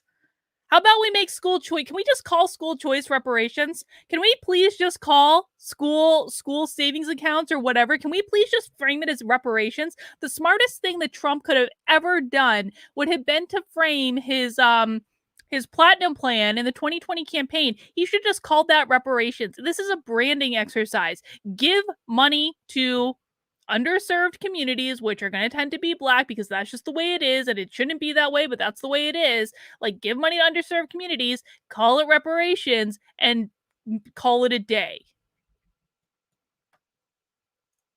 Yeah, they believe looting's reparations, so they got $2 billion of reparations in the last year. Like, how many reparations do we owe? Yeah, Trump absolutely should have just called that plan reparations. That would have been the smartest thing that Trump had ever done, would be to just brand that plan as reparations. Means moving money and transferring power. And all the ways that we do that. That could be as small as, and I don't really see it as small, but it could be as small as making sure that a Black mother has food on her table every month, that she has, the ability to buy formula and diapers. It could mean relocating a Black woman who's in a domestic violence situation and making sure that her plane ticket is covered and that she's set up when she gets there and that, she's got at least 3 to 6 months of financial support. It could mean, the Catriceology Homes for Black women, where we are raising funds to help Black women buy homes debt-free. So she wants you to donate to her organization. That's what she just said.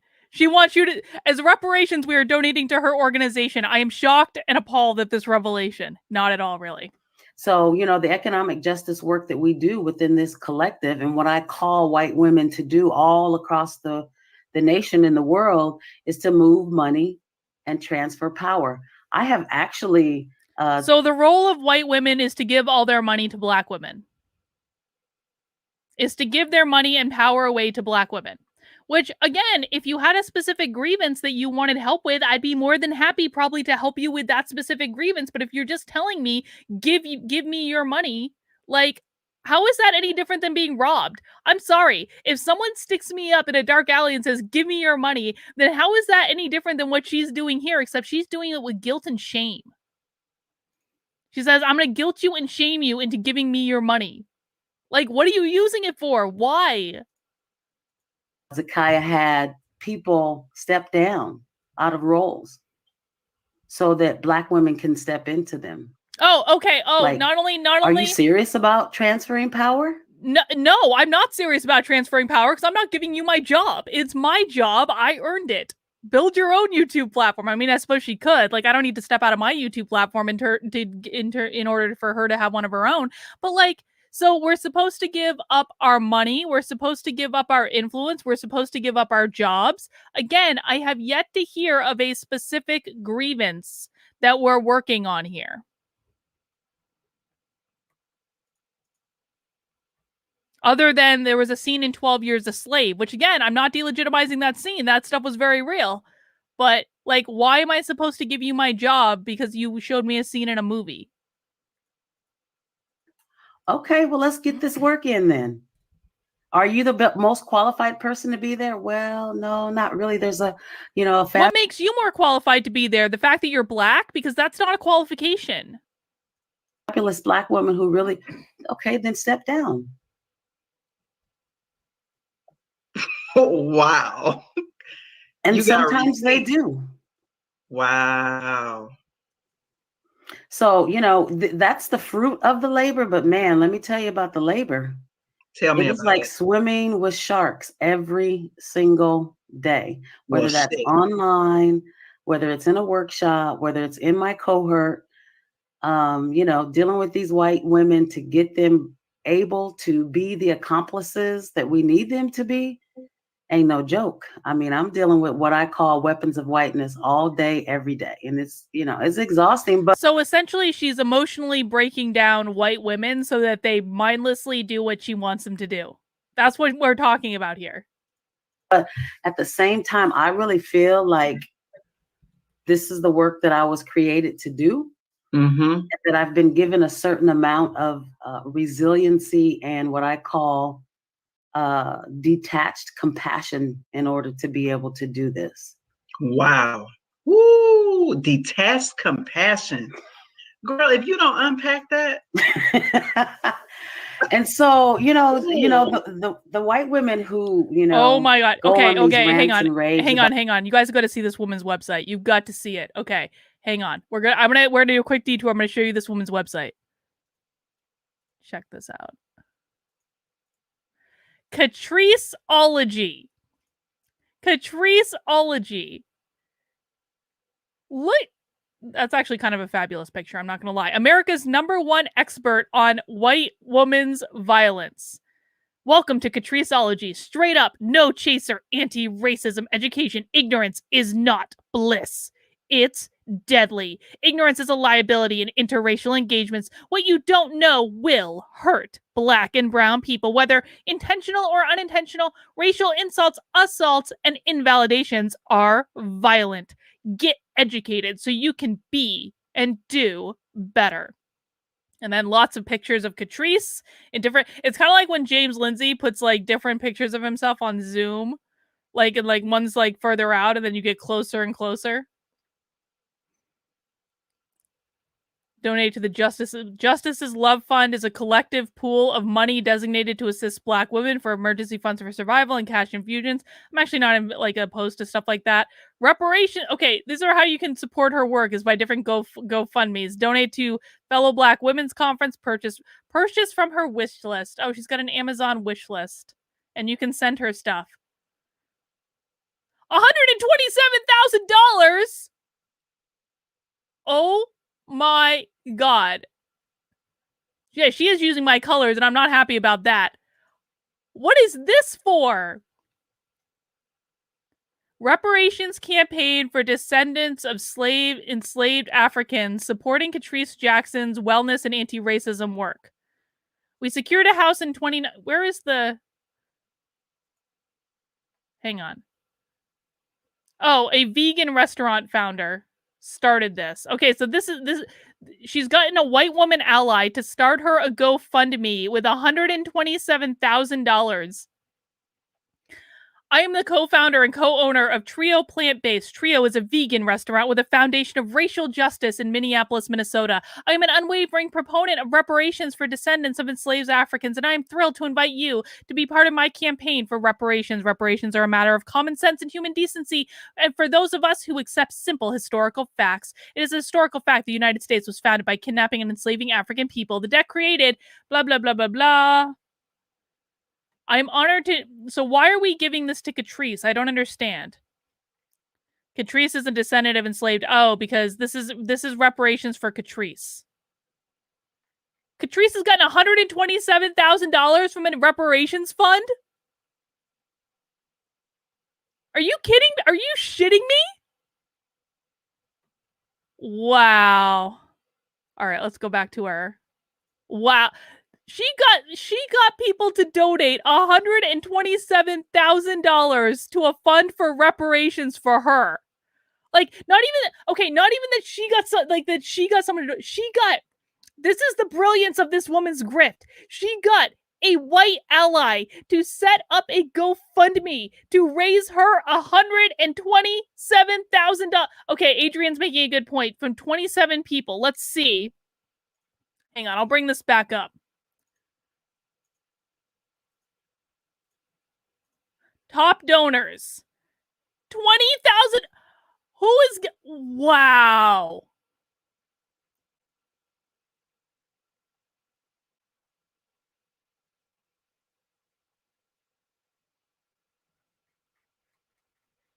You know what? I'm not even mad at her. This woman got a white ally to set up a GoFundMe that raised her $127,000, including $20,000 donation from Annie, $10,000 from Katie, another one from Annie. Annie has donated $30,000 from Annie, $38,000 from Annie. Another, I mean, I'm not even mad at this woman's hustle. I'm not. You know what? Good for her. I hope she spends that money well. I do. Wow. Okay. Share audio. Let's get back to it. About how horrible Catrice is. I've been told that my work is abusive. I need help. I need to go get therapy. She's been told that her work is okay. I have never once in the history of my practice been told that my work is abusive. I have been called a bully online by people who are lying, but they're not paying me to be mean. I'm just sending them mean tweets. God. Not even those mean tweets most of the time. This is the work that I was created to do. That I've been given a certain amount of guilt and shame is a quick way to make money. Oh my God. I'd like to know who the hell is paying her. Tim Pool mentioned that grassroots support for a politician is destroyed because people are broke. I mean, wow.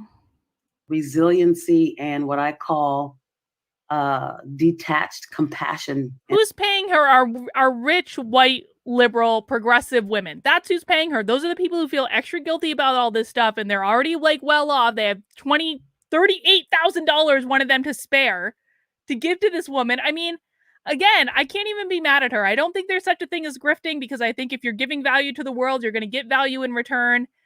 She's obviously given a lot of white progressive women exactly what they want, which is to feel guilty about being like rich, white, progressive women. And she did a good job and she got paid because of it. I can't even be mad at it. I can't. I'm sorry. In order to be able to do this. Wow. Woo! Detached compassion. Girl, if you don't unpack that. And so, the white women who, go on these rants and raves about how horrible Catrice is. I've been told that my work is abusive. I need help. I need to go get therapy. All kinds of stuff. I've had people write op-eds about me, slander my name all across the internet. You name it, I've experienced it. And so that's what I mean by swimming with sharks. It's always something. But and so what people tend to think is that I hate white people. And that's not the case. I don't hate white people, but I hate before too. But I hate racism. Yeah. And I hate white terrorism.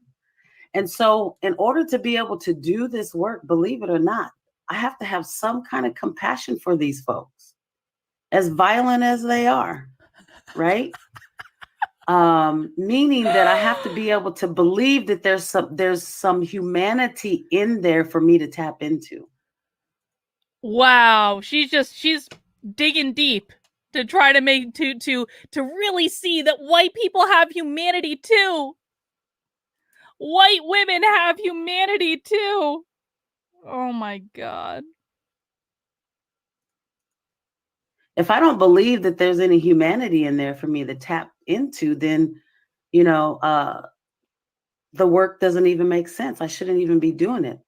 So one of the things that I help them discover, and I think this is why those who stay for as long as they do, is that I help them find their humanity for the first time. She helps white women find their humanity for the first time. Okay, if you believe that, I got a bridge to sell you, or you can make it a $38,000 donation to Catrice. Hi, Carlin. What does detached compassion mean? I don't know. I have to look it up specifically. I mean, I know what I think it means, but I'm not sure off the top of my head, to be honest, what the proper definition is. So I have to look it up. Not reconnect to it, but find it. And so I have to have some level of compassion to do the work, but be so detached from it. Oh, I see. That I don't get sucked in. Okay, so this is what I thought it was, but I wanted to make sure. So this is basically a concept that comes up like in abusive relationships where people have to are protecting themselves from being gaslit, essentially.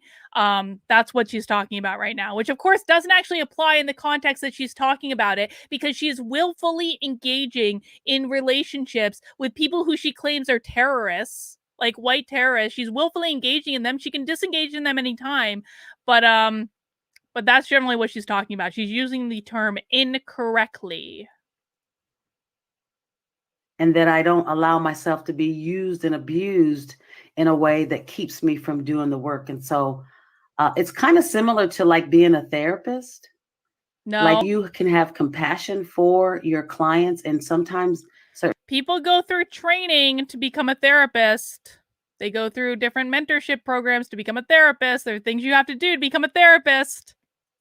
And clients really hit. That's why not everyone's a clinician. Home, and you really feel for them, but you have to be emotionally wise enough and emotionally strong enough to not get enmeshed with your clients. You have to keep some kind of distance, and I think I use that same kind of action when I'm working with white women. And so that's what I call it. It's detached compassion. Like I can feel from you from way over here, right?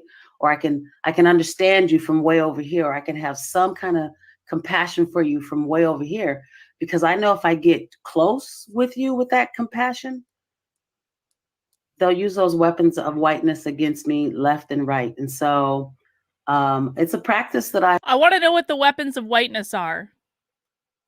I want to know what she's talking about. I want specific examples. I've kind of like honed in on as a therapist. You're not a therapist. And I use that same technique when I'm working with them. That's some real science you just dropped. No. And I'm sure a lot of people listening are like, no, that was not real science. That was not science at all. That was a lived experience. That was a singular lived experience and an opinion. That had nothing to do with science.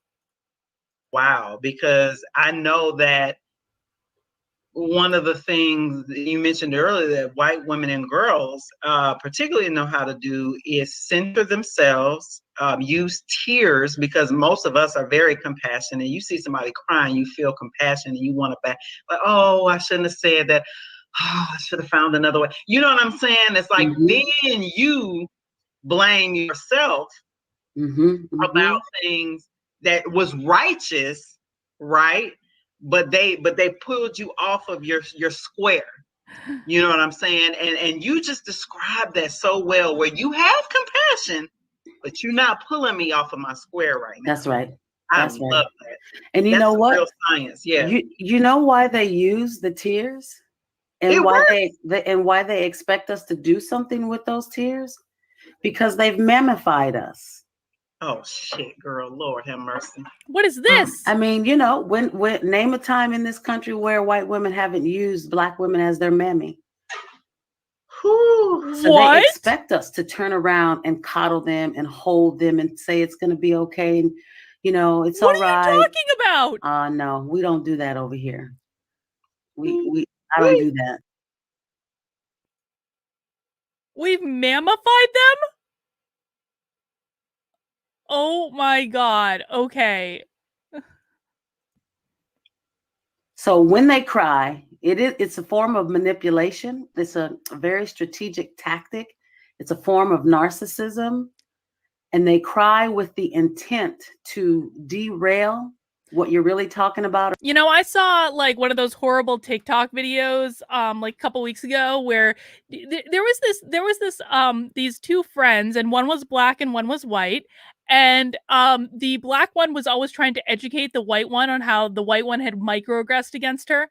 And so there was another series of videos with just the white one in general, just kind of like talking into her camera. And the white woman apparently has a child who is a girl and was crying. And I'm talking like a toddler here, like, you know, like 3-4 years, something like 2-3 years old, something like that, like small child. And so the white woman is actually letting her young toddler age child just cry and cry and cry and cry and cry without doing anything to help her, because she doesn't want to teach her that white woman's tears are going to allow her to get her way. So it's like, which is kind of like, it sounds like child abuse a little bit.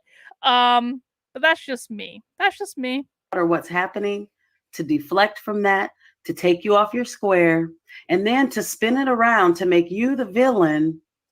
And not only make you the villain, but then take it to the next sick level. And then you're the villain, but they still want you to come and comfort them and say, it's going to be okay, Karen. I know you didn't mean it. Why would any woman pay this woman money? Why? All that's gonna happen is they're gonna be berated for the entire time that they're working with them. These women have no self-worth. Don't worry about it. I mean, it's all some sick psychological stuff that is in the minds of whiteness, that's in the minds of white women. And that's why I call them weapons of whiteness. I started off. Oh, so it's white women who are weapons of whiteness.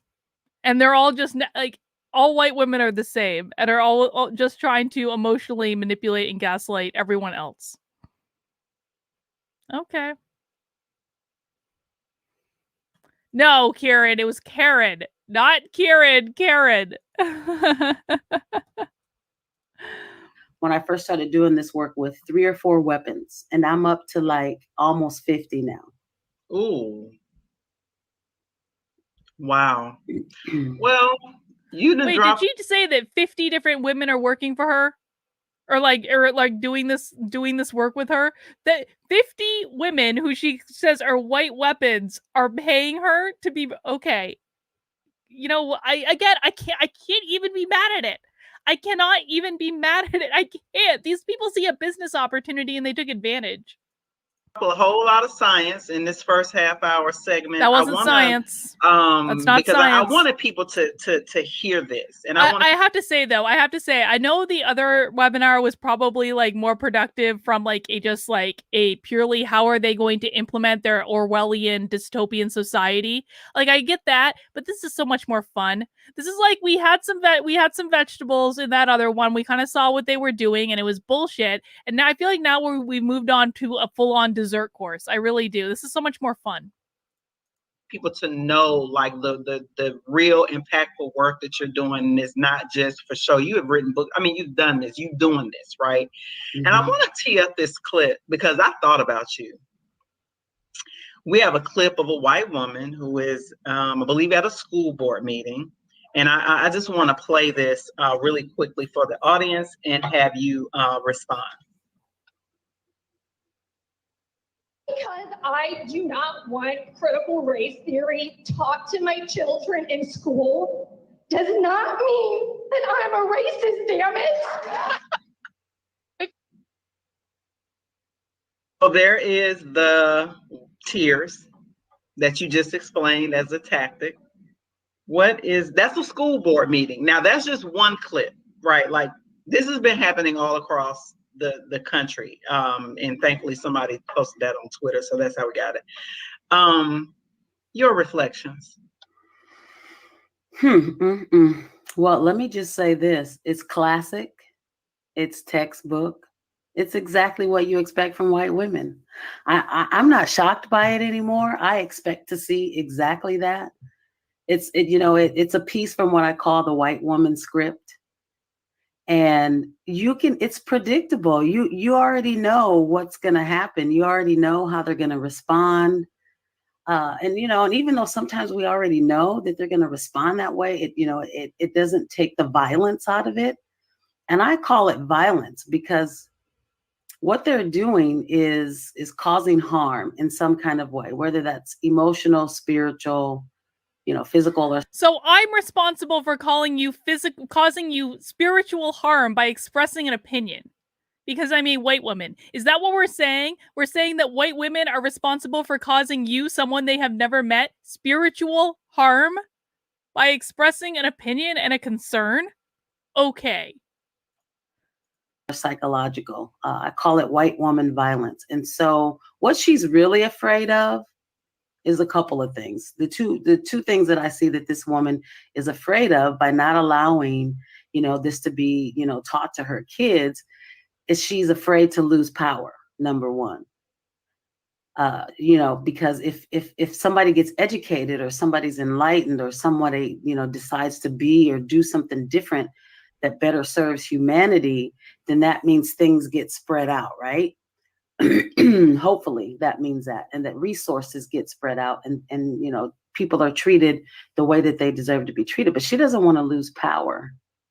And the second thing that I believe is happening with her is that she doesn't want to look at the ugly. So I just want to note that, like I say all the time, and I know a lot of you who are regulars hear me say this all the time, so I kind of feel bad about repeating myself sometimes, but critical race theory is not about race. Critical race theory is about power. That is all it is about. That's why one of the first things she went to upon watching this clip of a white woman standing up at a school board meeting and saying something she didn't like was she's just afraid of losing power.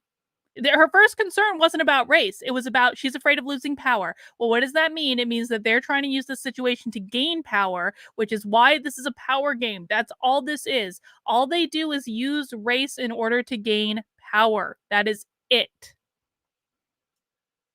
And we always need to keep this in mind because I know it can be a little confusing sometimes because it's called critical race theory. And so you think it's about race, but it really has nothing to do with race at all. It has nothing to do with it. It's only about them utilizing every circumstance they can, every opportunity they can in order to gain power. And if you start looking at every one of these situations, every woke situation as they are trying to gain more power, you can start to see very easily exactly how they're doing it and why they do the things they do. And what is their ultimate goal? Pop quiz for people in the chat. What is the ultimate goal that these people have? Let's see if you guys have been paying attention. I'll be looking for your answers. Why are they trying to gain so much power? What do they want to do with it? The person in the mirror. She knows that if she looks in the mirror and sees that wretched racism, that, horrible anti-Blackness that's deep down in her soul, she's going to be devastated. And okay, yes, Adrian got it. Destabilize the system. They're trying to destabilize the system. They're trying to break apart the country. They are doing a little revolution, cultural revolution, destroy the system, tear down the system. That is exactly correct.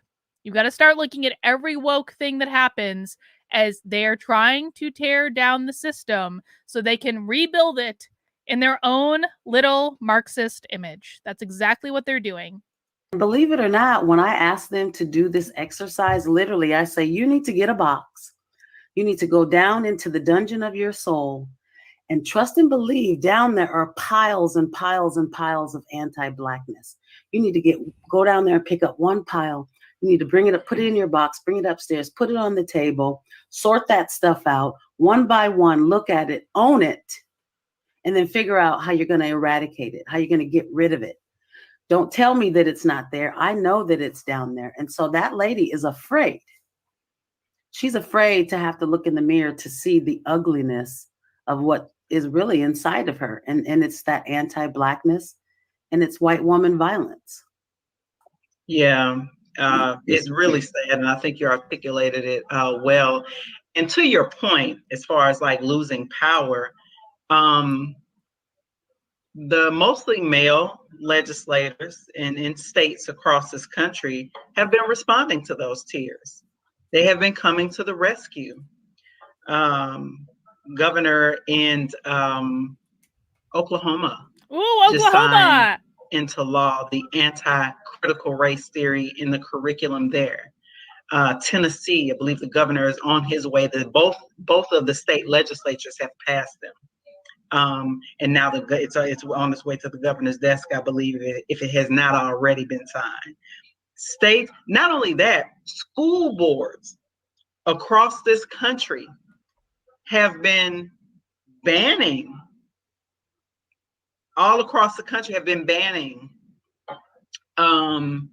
critical race theory in the curriculum. So when white women, and I have to preface this, before working for any national organization, I was a Black mother impacted by the racism and anti-Blackness in education, in preschool, when it came to my baby, when it came to my son. I organized other Black mothers. I organized other Black folks in general in Ohio, or red, so-called red state, all that, right? Republicans, all of that. And I organized, and I just saw how hard it is, how we were not believed, how people didn't care, just the nonchalantness to our tears about the violence that was happening to our 3-year-olds, literally babies, being expelled from preschool, right? And how we had to organize and really fight hard. Some of my parents, some of these Black women were losing their jobs, Catrice, because their babies. Okay, I can't deal with her. I'm sorry. I cannot deal with the soliloquy. Listen, I'm sorry. I can't deal with the soliloquy. It's not relevant to anything. Months for these people to ban critical race theory because of the tears of the white mothers coming to the school boards, starting organizations, being funded for Black mothers. Come on. Do these people think that they're okay? She thinks that these are well-funded organizations that are fighting for these laws. I'm sorry, what? Come on now. Listen, I believe you, and I believe you because I fought for my son's dignity. That GoFundMe, that $127,000 GoFundMe is more than Gabrielle Clark has raised for her GoFundMe by a not insignificant amount. Who are all these white women that are funding all these things? That's what I want to know. Where are they, and why aren't they donating to Gabrielle Clark's fundraiser? And his humanity from preschool to 2 days before he graduated high school. I know the fight. I believe you. I know exactly what you and those mothers have had to do just to get the bare minimum for your kids. Not anything exceptional or out of the ordinary, just the bare minimum of decency and dignity and humanity. So I believe it 100%. But know this, white women have been, and they always are, the gatekeepers to the school to prison pipeline. They're the ones at the gate saying, come on in. They're the ones right behind the kids, pushing them in. You know, every time they write something, every time they document something, every time they refer that kid, you know, to the principal or to the counselor, or whoever it is that they refer them to. I'm still waiting to be given a stern talking to for what a horrible white woman I am. I feel very disappointed in this. I was really looking forward to being told what an awful human being I am. And now the only thing that I know is that I apparently use my tears to get my way. That's it? That's all you're going to give me? There's no grievance? There's nothing you want help with? Like, you've already got your $127,000 GoFundMe, so you're good and you just want to like yell at white people for crying? Is that what it is? You know, they're creating the path. They're opening the door. They're pushing our kids through because, you know, I don't know the exact number, but I'm estimating that, you know, that teachers are, in regards to teachers, about 80% of them are white women. Oh, it's more nationally. Yeah, it's a little bit higher, but white women, like the police, have a monopoly on the teaching profession, as well as white men having a monopoly on the policing. I was just going to say, I'm pretty sure that white women don't have a monopoly on the policing, but she clarified. All right, guys, I want to let you know, so we're going to do call-ins in a little bit if anyone wants to call in. If you don't want to call in, that's fine too, but we're going to finish this up, then I'm going to do some call-ins, which are you're only going to have access to it on my YouTube channels, because it's just easier to do it that way. So if you're watching on Rockfin or Odyssey right now, you can come over to one of my 2 YouTube channels, and you can find the call-in information there when I'm ready to post it. But if you guys want to call in and chat, we'll do call-ins in about 15 minutes when we're done this, to see if anyone wants to chat about anything interesting, because why the heck not? What else do I have to do? Right. And they're the social workers. And both of them, social workers too, but both of them are killing us in different ways. Teachers are killing the spirits of Black children in these schools. Emotionally abusive every day. And it, you know, wait, teachers are killing the spirits of Black children in these schools? Is that what we're talking about? Okay. Well, as white men having a monopoly on the policing. I'm gonna write that timestamp down. And they're the social workers. Both of them, social workers too, but both of them are killing us in different ways. Teachers are killing the spirits of Black children in these schools. Emotionally abusive every day. And it, you know, imagine that we send our kids into these school systems. You know what? Fine. Then let's just defund the schools and call it a day. Can we just defund the schools then? If these horrible white progressive teachers are killing the spirit of students in schools, can we just defund the schools then and call it a day, or do education freedom accounts, or do whatever the heck, so you can send your students to whatever schools you want to send them to, and we can all be free and live life and be happy, and no one will be spirit murdered in school by progressive white liberal women teachers? Can we just defund the schools already? It seems like we have the same goal. We send our kids into these school systems in agreement with allowing them to abuse our kids. And I say agreement because we don't always have another option. We don't have our own schools.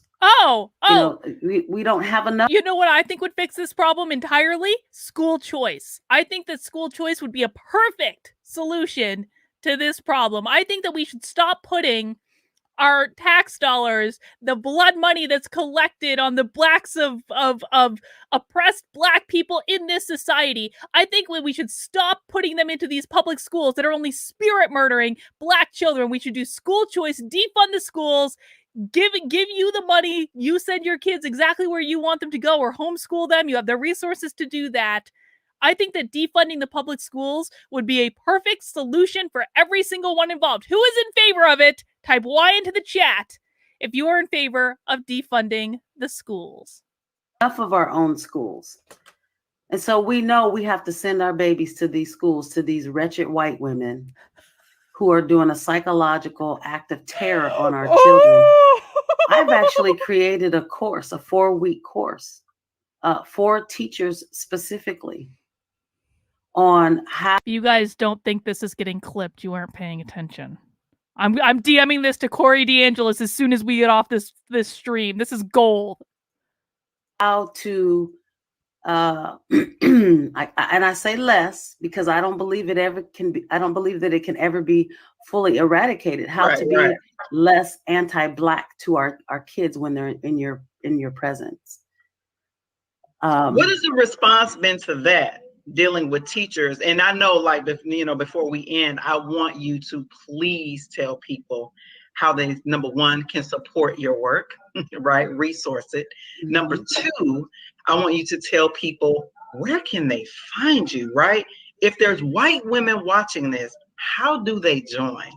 Absolutely. Yes. How do we join? Especially these teachers, because we're education, as you know, education platform. Right. So we have a lot of educators, parents, all kinds of people who are interested in this racial justice in education. So definitely those three things you have to share, because I already know people are going to want to know. Well, thank you for that. But one of the first things I'd like to say is that we got to stop this foolery and this facade in the education system, and actually in all of the systems, that, inclusion and equity is the path to go. It is not.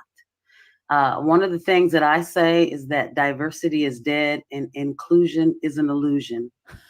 We're not going to get anywhere with those strategies, with those teachings, with those trainings, with those workshops. You are teaching today. We got to drop your Cash App because you dropped too much science. I'm serious. This is science. Yeah. Oh my God.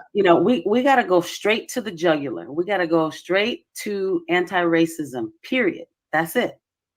Then after we do enough anti-racism work within these systems and organizations, then we can circle back around to diversity and inclusion. I get people who call me all the time, Catrice, can you come and do a inclusion or an equity this? No, I turn it down and I tell them, don't ask me for that. Now, however, if you want to do anti-racism work and you want to commit to working a year with me, then we can talk. I'm not doing anything for less than a year. I'm just finishing up a year with a nonprofit in Milwaukee, and we are just getting started. It took a year to get the momentum going, to finally get them. But I will say that this organization has committed and is doing the work to becoming an anti-racist organization, which is remarkable as far as I'm concerned. It's probably the only nonprofit in the state of Milwaukee who's committed to doing the work. And so you asked the question about how is this, course going for teachers? Well, I'll be honest and say it's not something that I've pushed really hard because it's new. I've only been offering it for the last year, but I'm getting more, Spirit is leading me more to say, you need to start helping, stop this violence that's happening against our babies. And that's happening in preschool and K through 12 and on up. So I hope to push that a little bit more. I have had quite a few people go through that course and are very grateful for the insight that they received from it. And, all right, guys, we got maybe about 5 minutes left in this webinar. So what I'm going to do is, if you want to do a call-in, I'm going to drop the link to join in the chats right now. And so you guys can call in. You don't have to come on video if you don't want to, but you do need your audio to be working. We can talk about whatever subject you want. There are rules for call-in, which I will go over when we start. But I'm going to drop the link into the chat now. So if you guys want to get ready to come call into the stream and have a little chat with me for like 5 minutes or, less or more, depending on how it goes, you can do that in the stream.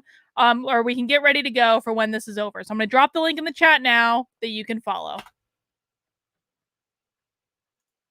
I don't have a way to quantify how it's actually affecting, how things are happening in the schools, but it's a start. Schools have been closed for a year and it's been online. So, that's also a part of it. Absolutely. Yeah. So But anyway, absolutely. If there are white folks watching, or if you know white women who are interested in getting on this journey, my main website is catriceology.com. And then if they want to attend an in-person workshop, She Talks, We Talk, they can go to shetalkswetalk.com. And also there's a tab on that website for the Socially Conscious Women's Collective, which is the cohort that I lead, helping white women navigate their anti-racism journey. Those are being dropped in the comments for all of our viewers and listeners. And we can also make sure we include that in the description later as well on the video. So the Catriceology website is being shared. And we certainly also have the She Talks, We Talk website being shared as well with everyone, so that people, who are interested, particularly if there's teachers who are interested in that course that you designed, that's critical. I sure wish those white teachers who was pathologizing my son when he was 3 years old, if they're still teaching, oh Lord, they need to take this course. Mm-hmm. I can't imagine how many other Black children and Black boys whose parents who didn't understand or did not know that what they were being told was wrong about their children. Like, I can't imagine how many Black children have been put into the pipeline, the prison from those, as you say, wretched. Just wretched. How could you look at a 3-year-old and pathologize him already? A baby. Because of the humanity in me, I don't look at even white. I could not do a white child the way that white teachers are doing Black children every single day in this country. School choice. Defund the schools. We have the same goal.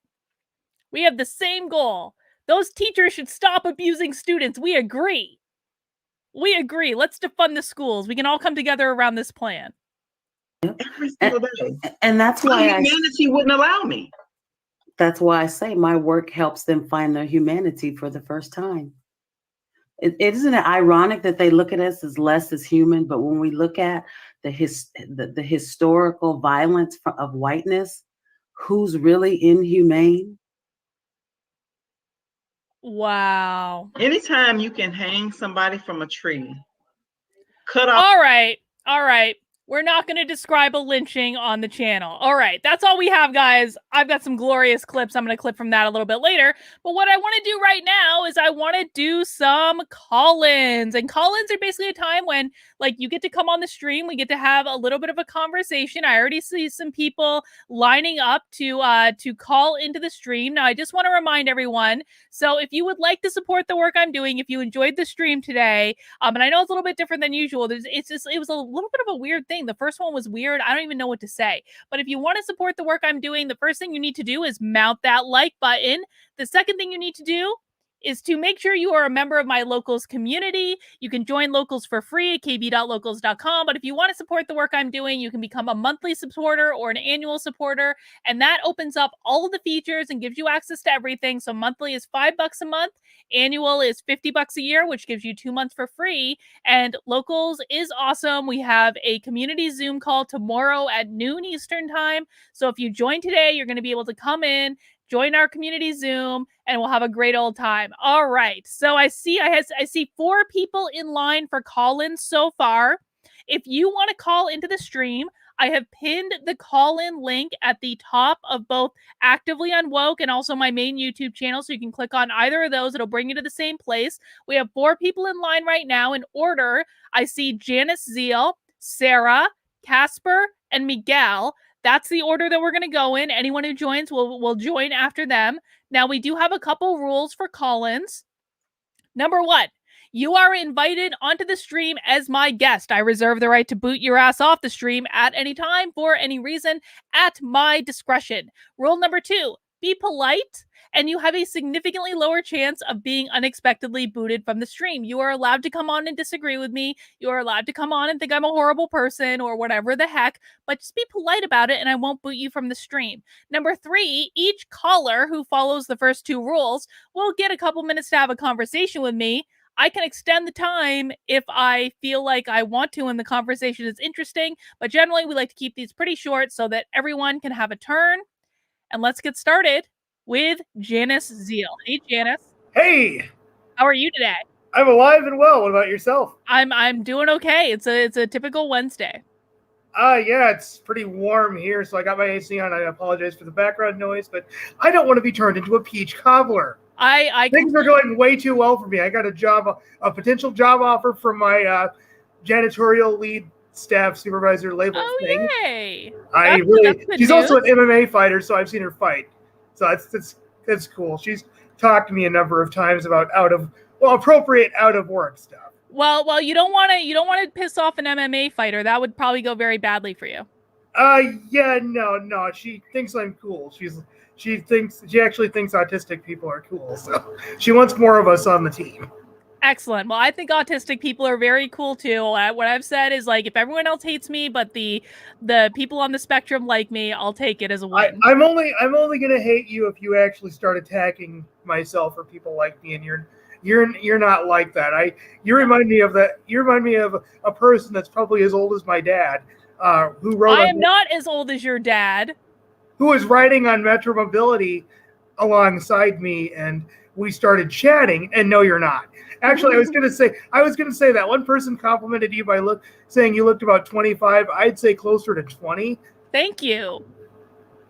I don't know if I want to look that young. I want to look old enough to drink. I still get carded for them to make sure that I'm over 21 or whatever. Because at the barcade, when we were allowed to go out and do stuff, I'd go to the barcade, play some of my old favorite arcade games, and then get a glass of wine. And they were the home's fine with it, unless as long as the staff aren't drinking like sieves in front of us. Yeah, that would probably be bad. All right. But anyway, he told me that he hopes that all of people like me that are actually functioning, and I know everyone hates functioning labels. I do too, because my functioning is variable. He wants us all to be able to get jobs, because I always say the big Republican thing. I don't think they hate people with disabilities, but they oftentimes don't like us being on SSDI. Yeah. Well, I think it comes down to, like, making sure you're in the right jobs for you, because I know there are organizations, I believe that Walgreens is one of them, that actually has whole divisions just around hiring people with autism or different disabilities, just because there are things that you can do really, really well, like much better than like people like me. And yeah, so things that our brains are suited to do and that we like doing. Like when I worked for Medtronic, and I wish I was wearing my Medtronic t-shirt because I always feel pride with that. When I worked for Medtronic, all I did all day was put labels on literature, but that literature was going out to help surgeons. So I was doing what I thought was maybe a little part of something that was really big. That's quantum physics. That's the observer principle. That's exactly right. That's what I said at the interview when they asked me a question like that. I laid down some quantum mechanics and I got the job. Well, you want to hear what happened with me and the cleaning business real quick? Sure. I show up to the interview with a suit on underneath a Taco Cat costume. I can get you the pictures. I had a real legit business suit. I looked like kind of a Hispanic Donald Trump Jr. I am Latino, by the way. I'm not afraid to say that. You are not oppressed. No. Oppressors, push a ball down underwater. It will try to escape, and it may win over gravity. So the more like in my parlance, it's like the more the county tries to pull crap on me, the more I resist back. So oppress me all you want. It's just giving me fuel for the fire. Well, give me fire. Give me all that I desire. Well, there you go, Janice. Well, we'll look forward to hearing more about how that goes for you. All right. Well, don't worry. I got my debit card back, so I will be getting the hair soon. Good. Don't listen to Carlin. She has social justice hair. Oh. Me on the other side of the monitor. What the hell is social justice hair? Apparently, it's the haircut that I have that the conservatives don't like. But you have it too. Yeah, I know. Why aren't they dissing me, huh? Exactly. Are they a bunch of legitimate misogynists or what? Oh, I would say yes, but that's a different conversation for a different day. Right. Sorry. All right. Well, we're gonna move on now, Janice. But thanks for being my first call-in. Hey, no problem. Thanks for letting me in. See you later. Bye. All right, everyone. Looks like we have 4 people in queue right now, and I just want to let people know we have Sarah Nicholas is going to be next, Casper, Miguel, and then Retro Chris is up at the end. Sarah, how's it going? Hi. Hey. Oh, great. Tired, but good. I'm in New Zealand for those who don't know, so yeah, well ahead of you guys. It's a great place. You're calling from the future. Yeah, I do say that. It's one of my common phrases I'm always talking about. I'm sort of going to talk a bit about the positive side of all this critical race theory, not the theory itself, by the way. Obviously. Here's my thing. I think that what we need to do is X for Boys, we've got to support them. We've got to support Gabby. We've got to support all of these people. So, you know, I always say we've got there's always a silver lining in something. Even if the critical race theory is bullcrap, let's see, okay, what's the opposite to this? How can we get out and actually, you know, and that's why I'm excited about your book that's coming out next year, which is damn it, I wish it was earlier.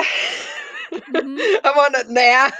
But I know, what can you do? Who knows? I mean, if we get enough people going thumbs up to it, they could actually say, oh, we need, you know, let's get 100,000 people already saying yes to it so you can get what is it, platinum or whatever it is. Well, they'd have to put me on the New York Times bestseller list if we did that. Oh, I'm gonna make damn sure it does, because it's seriously. I mean, it's as I say. Everyone says, "Oh, I can't do anything." It's a load of rubbish. Yeah, it really is. One person can change the world. That's what Mother Teresa did. One person at a time, and it's the same. Everybody has somebody they know that whatever it is, whether it's giving to X for Boys, $5 each week. It doesn't really matter. Or to put not Patrice, God, and giving it to Gabby and her son with the absolute. Yeah, well, anyhow, and I'm on a benefit, by the way. Giving $5 New Zealand as often as I can is a struggle, but I tell you, it's for a good cause. So, and it's the same. Yeah, as I say, that's how I see it. But what do you think?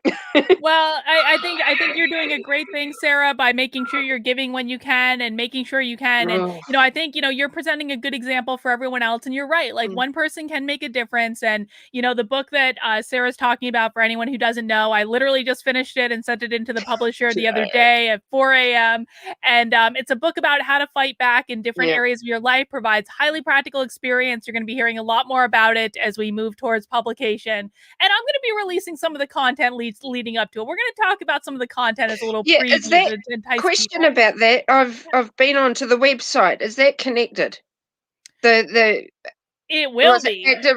Yes, it will be. It will be. It's not built out yet. I'm working on building it out. Okay. So there is the sealed lips. Okay, we'll wait and see. It's okay. It's just not done yet. So I was building it out before I started writing the book, and then I kind of put it on the back burner so I could get the book done. But we're gonna have a website. We're gonna have. I'm gonna try to build an app. I have an idea for an app if I can get my stuff together. But the website is number one. Then I want to do an app. I want to gamify fighting back. I think it's gonna be really a lot of fun. But yeah, we're gonna be doing a lot of stuff around it. Yeah, which is good. It'll be, as I say, I mean, I'm actually, I'm Catholic for those who don't know. I mean, you see Our Lady of Guadalupe behind me, for all those Catholics out there who know that one. But I'm actually writing letters at the moment, one to my own bishop, another to the Bishop of Rome, and another to Bishop Callahan with the Father Altman situation. So I am doing, you know, in my own sphere and in what affects me, I am actually doing things. So it's, as I say, it's small, but it you know, many people do that. And by the way, oh, did Sarah freeze? Oh no, we may have lost her. But Sarah's absolutely right. Like, writing a letter is a great thing anyone can do. Writing an email, getting in touch with people who are making decisions. These things really do matter, guys. And so, don't think that like your voice or your letter or your phone call or your email is just gonna go nowhere, because you never know. All right. Oh no, Ron Popeil died. Oh no. Well, I'm going to take Sarah off the stream. Sarah, I'm sorry. It looks like we've lost you. Rebecca says Ron Popeil died. Oh no, the infomercial guy died. That's so sad. That's so sad. I had a food dehydrator because of him. But thank you, Sarah, for joining the stream. And we'll move on to the next one. All right. Looks like we have Casper up next. What's up, Casper? This is the audition for Project Veritas, right? Okay. No. Hello. Hello, Casper. What's going on? I'm chilling. Been checking you out. Good stream today. I mean, the first part was kind of dry, but the second part was spicy as fuck. We made up for it. Excuse me. Yeah, it was cool. I've just been thinking, about the big disparity of perception among people in the different socioeconomic classes. Like, I've lived below the poverty level my whole entire life, generational white poverty, Oklahoma City. And, I've lived among all races, all types of people. Back in the 80s when I was a teenager, rite of passage was I went to the local all ages gay club and hung out because I liked techno music. I've always been different. And I just don't understand all these narrow perceptions by people in the mid to upper middle class whites that don't hang out with different cultures, and when they do, it's always pretentious bullshit people. I don't know. There's a disparity in nuance. Everybody's generalizing each other in order to dehumanize so we can play this combat game. It's stupid. Yeah. It just doesn't make any sense. Well, I agree with you in the sense that I think that we need to acknowledge that everyone has different life experiences, and fundamentally some people come from more advantageous backgrounds and some people come from more disadvantageous backgrounds. And I think that, that doesn't really have anything to do with what color you happen to be born. You can come from a disadvantageous background and be born white and be a man and be all of the things that they say about power. I really think that we're not having the discussions about culture. Like, everybody's like, what is white culture? There are things that are considered white culture. It's all regional though. What's white culture in New Hampshire is different than what's white culture in Oklahoma. And Black people have their own culture. We're not looking at that. We're calling cultural differences racial differences. You know what I'm saying? I don't understand why we don't deal with what's underneath. We're only dealing with what's on the surface. It bothers me. Well, and that's why I think we need to focus on individualism, meritocracy, things like that. Like, what actually makes a person, who they actually are on the inside, not looking at how they present on the outside, because that doesn't tell you a whole heck of a lot. I'm a firm believer in meritocracy and individuality. I'm a different person. I like all kinds of weird niche interests, and I live in my laundry room and I live my life. I just want to be left alone. And meritocracy, I don't believe that anybody should get anything that they didn't earn legitimately. I certainly know that if I wanted something in life, I should have worked harder for it. And there's always a chance at some kind of success, but it's only going to mean something if you get it honestly, in my personal opinion. But anyway, that's all I got to say. I agree with you. Well, thank you for calling in, Casper. Always nice to see you. You're one of my favorite people, and I will always follow you. So be cool. Thank you, Casper. Have a good one. All right, everyone. It looks like we have 4 people in line for call-ins right now. If you'd like to call in and chat with me on the stream for a little bit, you are welcome to click the link that is pinned at the top of the chat on my YouTube channel, and that'll bring you right in. You don't have to come on camera, but you do have to have a microphone so I can hear you. Let's see. In order, we have coming up, we have Miguel, who's been making faces in the stream, so we're going to see how that goes next. After Miguel, we have Retro Chris, then we have Brittany, and then we have Randy. Miguel, welcome to the stream. Hey, how's it going? Good. You're going to behave yourself, right? Yeah, I was watching what you were doing. Okay. No, I'm like, I have like a guitar and like a couple laptops and my shit like set up, so I'm kind of like standing in front of it. I kept saying things like commenting, but yeah. Mm-hmm. Well, I can't hear you till I pull you on the stream, but I knew you were having a good old time. Oh, can you hear me? I can hear you now. I couldn't hear you before. So until I pull you up on the stream, I can't hear you. Yeah. Yeah. So what's going on? What do you want to talk about? Anything that you really want to talk about. I mean, I can talk. Like, I'm a Mainer. Mm-hmm. I know that's a big deal. Oh, right. That's right. You're from Maine. Okay. How's the weather up in Maine? Don't try to catch me in any like. I guess it doesn't really matter. I'll tell you what's going on around here. Like, honestly. Okay, what's going on? Lockdown. No, I'm just saying like about lockdown, CRT. It's summertime. We're a tourist state, so people, do you know what I mean? Like come up here to do tourist type stuff. So we are an actual like pretty big economy if you think about it from New England, you know. Mm-hmm. Like I'm a heavy metal guy. My family though, I have. My brother owns a house in Naples. My mother lives in Raymond, but owns a camp over like across town. I'm in Bridgeton. My sister has a place in Wyndham. So you guys are all over the place.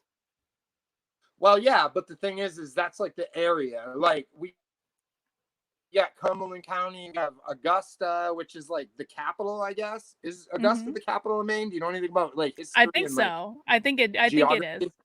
I was in the capital of Maine, so like about a year ago for I know you're up there. Yeah. But I'm in Cumberland County, Portland, Maine. Okay. Is there anything going on up there that we should know about? Not Is there really. any critical race theory being taught in the schools? Like, I never hear anything about Maine being like mentioned on any of the stuff. To tell you the truth, though, I feel like we're like a 2A state, a gun state. Like we're in the middle of nowhere. You know what I mean? People come up here to go hunting. Yeah. Well, you guys got to get a better senator than Susan Collins, though. I don't like Susan Collins. I hate shifty. her. Exactly. Yeah. Like, I mean, see, that's the thing. I don't know exactly what you want to talk about. Yeah. I mean, I watch everything. You know what I mean? I see like InfoWars, like I watch that shit and like. We're not going to talk about that. I don't want to get another strike on my channel. We're not going to talk about whatever Alex Jones is talking about on InfoWars. I don't want to get in trouble. No, that's exactly what I'm saying. Like sometimes I'm like, I don't know, like I would like to do these. I do guitar music, like you know what I mean? Like I draw and I like do different things. Like this is a whole. You're like an artist. Oh, don't you think? Sometimes, yeah. I would agree with that. Yeah, it's a performance. So you have it's a character. Huh? It's a performance and a character. Yeah. It is. So basically what I'm saying is around the world there's tons of pockets of areas just people like that. You know what I mean? And like I feel like we're more like abstract. Like I'm a lefty. Like I'm a left-handed person. Like but I draw right-handed. I play baseball right-handed, I guess, like batting and catching and you know. But there's certain people, man, like there's different intelligences, you know. I agree with you, and I think it's best. I think it's best with this stuff too, is like, I really started trying to approach it as art, you know, several, like at the end of last year, because it was less soul sucking, honestly, if I approached it as art than it was like I tried to approach my book as writing it as like an art project. I know that might sound silly to people who don't understand, who don't think like that, but I totally tried to, like, you know, put myself in a character. What would this, like, if I was playing this role in this movie, what would this person do? What would they think? How would they approach problems? Things like that. So to try to be more artful about the solutions than just, you know, running straight at it. So then we ask ourselves, like, so how far do you go into that, right? As an average person who we could write the next best movie. We could write the next best paper. We could write the next best song. You know what I'm saying? Well, I think it's difficult, isn't it? Because like one of the things that really like I struggled with this time was I feel like I put myself so much in a character of being like a fighter that it got to me after a while, and I started getting angry and I started getting pissed, and you know, I'll flat out own it. I have not been in a good mood for like a month, and I think it's part of it was I got so into this character that I was playing to write the book that it started manifesting everywhere. Strange. See, I caught you. I fucking, excuse my language. Believe me, I understand. I get censored, and I'm not even, all I do is share other people's shit. Uh-oh. This point, I have a band. I used to be in a band. Like me, who have lived their lives and they've worked towards like a certain goal artistically. They're like, like, because it changes everything. Like what you're doing right now, whatever you had going on before, it's different now. Right, because the book is done. I mean, you're a talk show host the book is done. in a way, but you're not. But yeah. Yeah, but do you see what I'm saying? Like you have certain like aspects of that in your life, like, you know, but you're not that. You're like a social activist, is what I would say. If I, you know what I mean? To I guess generally, it's so hard to generally describe people to other people nowadays. You know what I mean? I like, totally hey, get to it. my social activist friend Carol, you know, and most people are like, social activist, you know, whatever you call someone. Like, no, she's like a.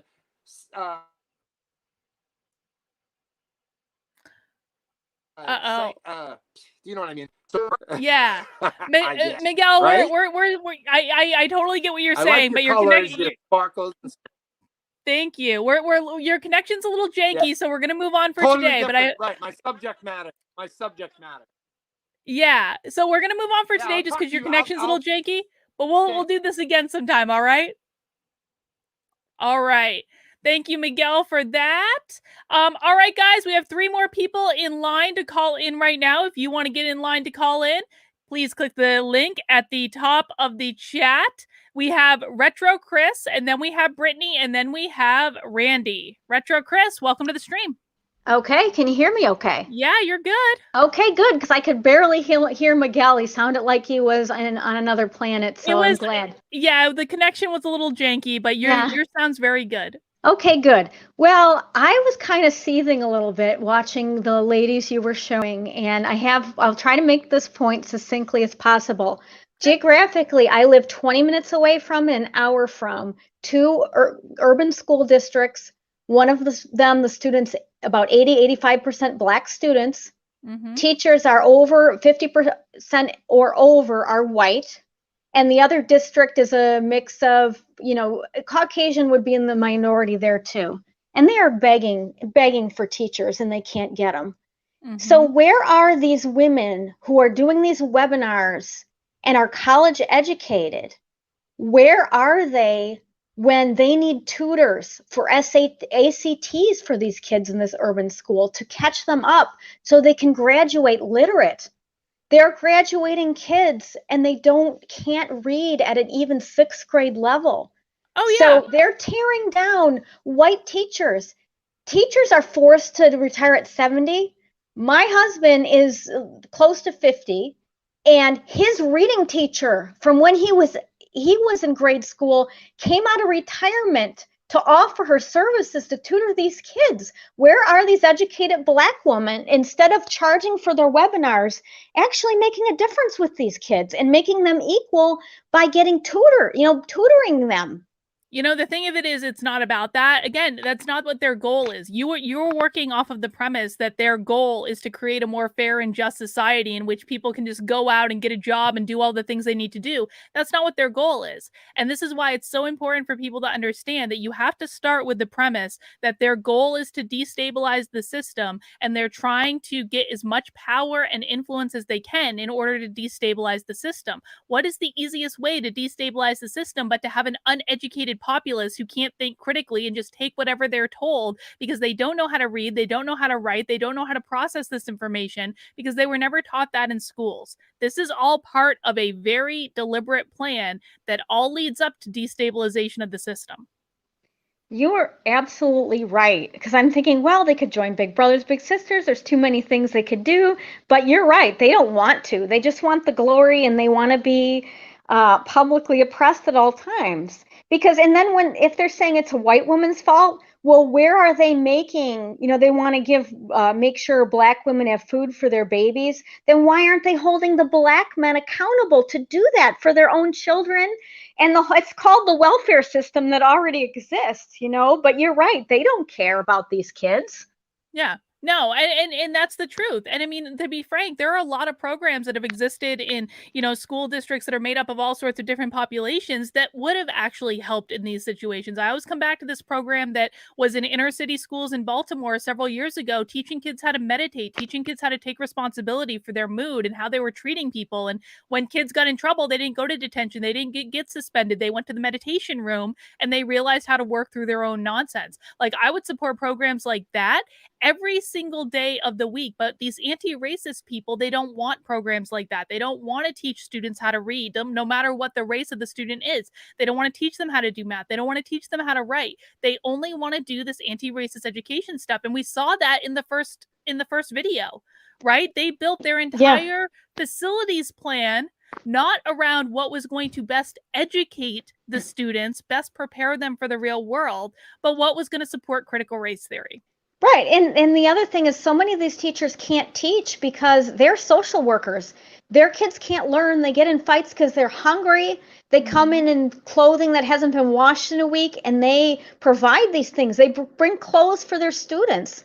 And these parents aren't stepping up. Some of them, I'm sure, are very poor and have problems. But it's like, oh God, it just don't even get me started. It's terrible what they do to these children, and they could really step up. So if white women or white men saw a problem and they wanted to step up and do it, that's a real problem. They should look at that. Where's our own community stepping up, Yeah, I mean, and I think that everyone generally, I think that, in the real world where people just generally want to support each other regardless of race, because I don't think it should be about just like, Black people supporting Black kids and white people supporting white kids. I mean, we should be supporting everyone.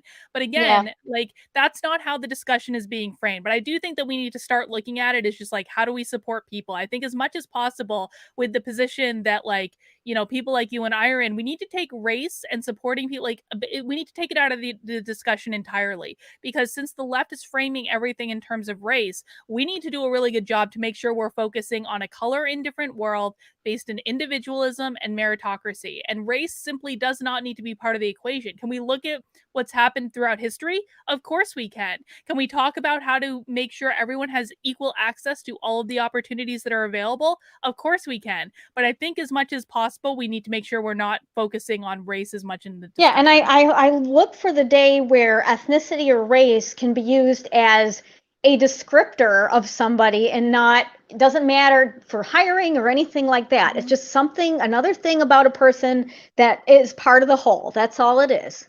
I agree. Are you in favor of defunding the public schools, Retro Chris? I would really like to see happen here is the voucher system where parents can walk to any school they want, as long as any school they want, and take the money with them. That's what I would like to see. Awesome. Well, I think that sounds pretty good to me. Yeah, we're fighting that now. The school board's against it. Surprise. And in fact, the school board that's against it is the school board that's having a problem with rats and mold and little kids wearing their winter coats in the winter. So they really are not for children. Well, they usually aren't. So you got to get new people elected to the school board then. Yeah, definitely. Well, I'll make room for the next caller, but I did write some comments in the locals, and I could not believe that that lady quoted My Big Fat Greek Wedding in that webinar. So that's a whole nother story. She did. Well, thank you for joining us for Collins today. We'll talk soon, all right? Okay, thanks. Bye. All right. All right. We've got 3 more callers in line for right now. And we got the super chat from Naruto. The left's talking point of systemic racism is convincing Black Americans not to get the COVID shot. Huh. That's an interesting perspective. All right. We've got Brittany, we've got Randy, and then we've got Natalie. Brittany, welcome to the stream. Hi. Hi. Okay. So I wanted to give you, I called in last time. Mm-hmm. And I wanted to give you an update about my son's school. Oh, my kids. I guess my daughter's going to be in 1st grade. All right. Anyways, so I emailed the principal, and she's still trying to assure me that they're not teaching critical race, even though what you've said, because they used equity and have the equity committee. Yes. She did not give me any information on that. And so I'm kind of wondering the best way to go about this, like, and I wanted to ask you permission, like, if I need to, can I use some of your like clips of you like explaining some of this to them? Yeah, of course. You're always welcome to use my clips for, whatever value they may hold. But I will say, so this is a public school, right?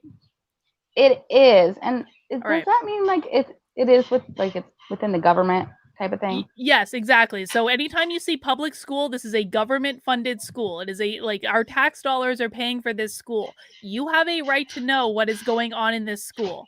Okay, so if they have a diversity committee or they have an equity committee of some sort, you have a right to know what they are doing with your taxpayer dollars. And so you can file a right to know request, like freedom of information or whatever, however it works in your state. So you have to look at like how it works there. But you can essentially like fill out a form and make sure you're specifying what information you want to know. If you want to know what the charge of this equity committee is, that's a very fair question. What is this equity committee charged with? Where are their meeting minutes? What are they working on? What are their goals? What any documents related to this equity committee at all? That is your right to know this information. Okay. That's how I would frame it. Because if you know they have an equity committee, like put aside is critical race theory being taught for a second, because that's a lot harder to pin down with how they frame it. But if they have an equity committee, there's going to be a charge for that equity committee, which is like why the committee exists. They should have meeting minutes documented and publicly available. There should be all sorts of documents related to that committee.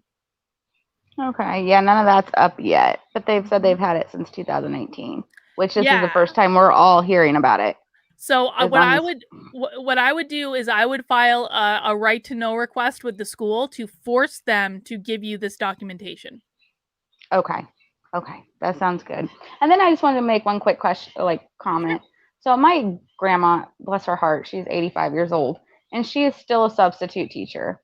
So she does go in because, like the last person was saying, where are all these teachers? It's not even about the color, but it's just like my grandma does go into these schools that are low poverty, low income schools. It's frustrating because I hear her talk about it and it breaks her heart because she knows a lot of the families are broken. The kids come in there and she's like, they come in and they're so like wound up, and by the end of the day, we've got them finally calmed down and they're very respectful, very nice. They're all raising their hand, they're talking, they're not fighting anymore. She's like, and then they go home and it's just like the problems seep back in and they come in the next day. It's just like, my biggest thing is, and I said, Grandma, I said, that's the system's doing right there. Yeah. I said, that's the system. Yeah, you're absolutely right. I mean, would you want to teach in the public schools right now? I sure as heck wouldn't. To be really honest, I wouldn't do it. They're driving all the good teachers away. All they're going to have left are people who are doing equity nonsense. Hang on 1 second. Brittany, is there anything else for today? Yeah. Sorry, I lost you for a second. Oh, is there anything else for today? No, I'll just let you go. My headset just died and came back on, so I'll let you go for this time, and I'll keep you updated on where the school stands. Absolutely. Get your right to know request in. And again, target that equity committee, because if they have an official committee, it is their obligation to publish what is going on. Okay, that sounds great. Thank you so much for all your help. Thank you. Have a All good right. one. Bye-bye. Bye. All right, everyone. We have 2 more call-ins for right now. If you want to call in, now's the time because I'm going to take the link down. So if you want to call in, now is the time to click the link at the top of the chat on either of my YouTube channels, and you can pop right into the stream and have a chat with me. We're going to go to Randy, and then Natalie will be after Randy. Randy, what's up? Hey, how you doing, Carlin? Good. How are you? I'm good. I just wanted to thank you for all the work you're doing. It's super important. Thank you. And I enjoy watching your show. And I guess I had one question. I don't want to sound too tinfoil hat, but it does kind of sound like the CCP is funding the CRT stuff. So I'm wondering if you think they're prepping us to, they're buying land and they're doing all kinds of things. So I don't have well, okay, so China is absolutely funding things within the universities, and we can look at like the Confucius centers at any major university, honestly, and that's all money that probably shouldn't be there. So I do think that the CCP is funding a lot of things at universities. I don't know as much about like what's going on in the public schools or where the funding for that is coming from. I have not seen that direct connection yet, though it wouldn't surprise me at all. I think the bigger picture, though, is that I think that China is absolutely thrilled with what's going on in the US because China wants the US to have a destabilized system so they can be the superpower of the world. And I think that anyone that is encouraging this is behaving grossly irresponsibly. I think that, to be honest, I mean, I think we're already in a place where China could like overpower us in about 30 seconds if they wanted to. And that's not a place that I'd necessarily like to be in. And so, I think that they're playing with fire in ways that they really that they are not comprehending yet. And I think it's mostly because people like Joe Biden are making an awful lot of money on it, and Joe Biden's family is making an awful lot of money on it. So why wouldn't they? Yeah, I think freedom is the most important thing for the world, and communism is unacceptable. So it is unacceptable, and we are on the road to it with what's going on. So, hopefully we can turn it back. Anyways, thanks for everything you're doing. I'm going to head out. So. All right, Randy. Well, thank you for joining and have a great rest of your day. You too. Thanks. Bye. All right, guys, we've got one more call in to do for right now, and that is going to be Natalie. Natalie, welcome to the stream. Hi, Carlin. Do you hear me right? Yes, I can hear you. Do you hear me okay? Yes, I can. Because I'm calling from Germany, and I don't know if it's so good, but I'm a big fan, and I'm listening to a lot of American stuff because I used to live in the US, and now we have this CRT stuff creeping into our politics, university. Well, I graduated like 20 years ago, and it was already there, but we didn't have words for it, like SJWs or something. And now it's in politics, and it's really creeping me out. It's a scary time, Natalie. It really is. Scary. And I don't know what to do. I'm thinking about starting a YouTube channel because a lot of people here in Germany, they don't know about it. And I've been talking about it, and like already 6 months ago, and people were like, what is she talking about? And Black Lives Matter is a good thing, and it's all about being nice to Black people, and that's it. They don't know the backstory. It's really hard. Well, one of the things I love the idea of starting a YouTube channel, but I think, one of the ideas that I really liked around that whole concept was I've talked to some people who they never started a YouTube channel with the intent that it would become like, a big thing, like, like, 100,000 subscribers or like whatever. But maybe like starting it so that you can easily communicate with your friends and family and say like on Facebook or something, you post a video that is explaining this stuff. I think the more examples you can get, that's really the key to this, is showing examples, walking people through examples of, how it's showing up in government, how it's showing up in schools, wherever it's showing up, and not even bringing necessarily politics into it. Like, I don't know what your political position is on things, but just say like, here is what's I don't happening. know anymore either. Yeah. So yeah, that's a good idea. I was thinking about that because I'm fighting with my brother at the moment because he is like he always thinks I'm like crazy about things, and then it turns out that I was right, you know? Like this this whole CRT stuff. We have politicians now talking about it, and he still doesn't know what it really is. But I told him it's going to come here. You know, if it's happening in the US, you're going to see it 6 months later here in Germany. And yeah, and since the internet, it's going around like crazy. It's even faster now. I mean, who better to explain it to people than you then? Yeah, yeah. If you see what's going on, I mean, it's a simple thing that everyone can do is explain to your friends and family, here's what you're seeing, and showing just really concrete examples and saying, do you think this is okay? Because I don't think this is okay. Yeah, you're very inspirational. Maybe I should, you know, start small, little examples. Yeah, you're right. Yeah. And let's see from there. And yeah, it was All nice right. talking to you. It was Yeah. nice talking to you too. Thank you for joining the stream. Thank you. Yeah. All Bye-bye. right. Have Good a luck. good day. Bye. All right, guys, that's all we have for today. I hope you enjoyed the stream. I will be back with another happy hour on Friday. We're going to find a good saucy training to watch. I will be having a couple drinks on Friday because that's the only time I really drink. So we'll be back on Friday with happy hour around 3 p.m. Friday afternoon. Tomorrow I'll just be posting some normal kind of video content. But the best thing you can do for tomorrow is you can come join me in Locals at noon, because we will be doing a community Zoom call in my Locals at noon tomorrow, noon Eastern time. You have to become a member to join, kb.locals.com/support, and that will get you there. And of course, please mount that like button on the way out the door. That's all we've got for right now, guys. We'll see you soon.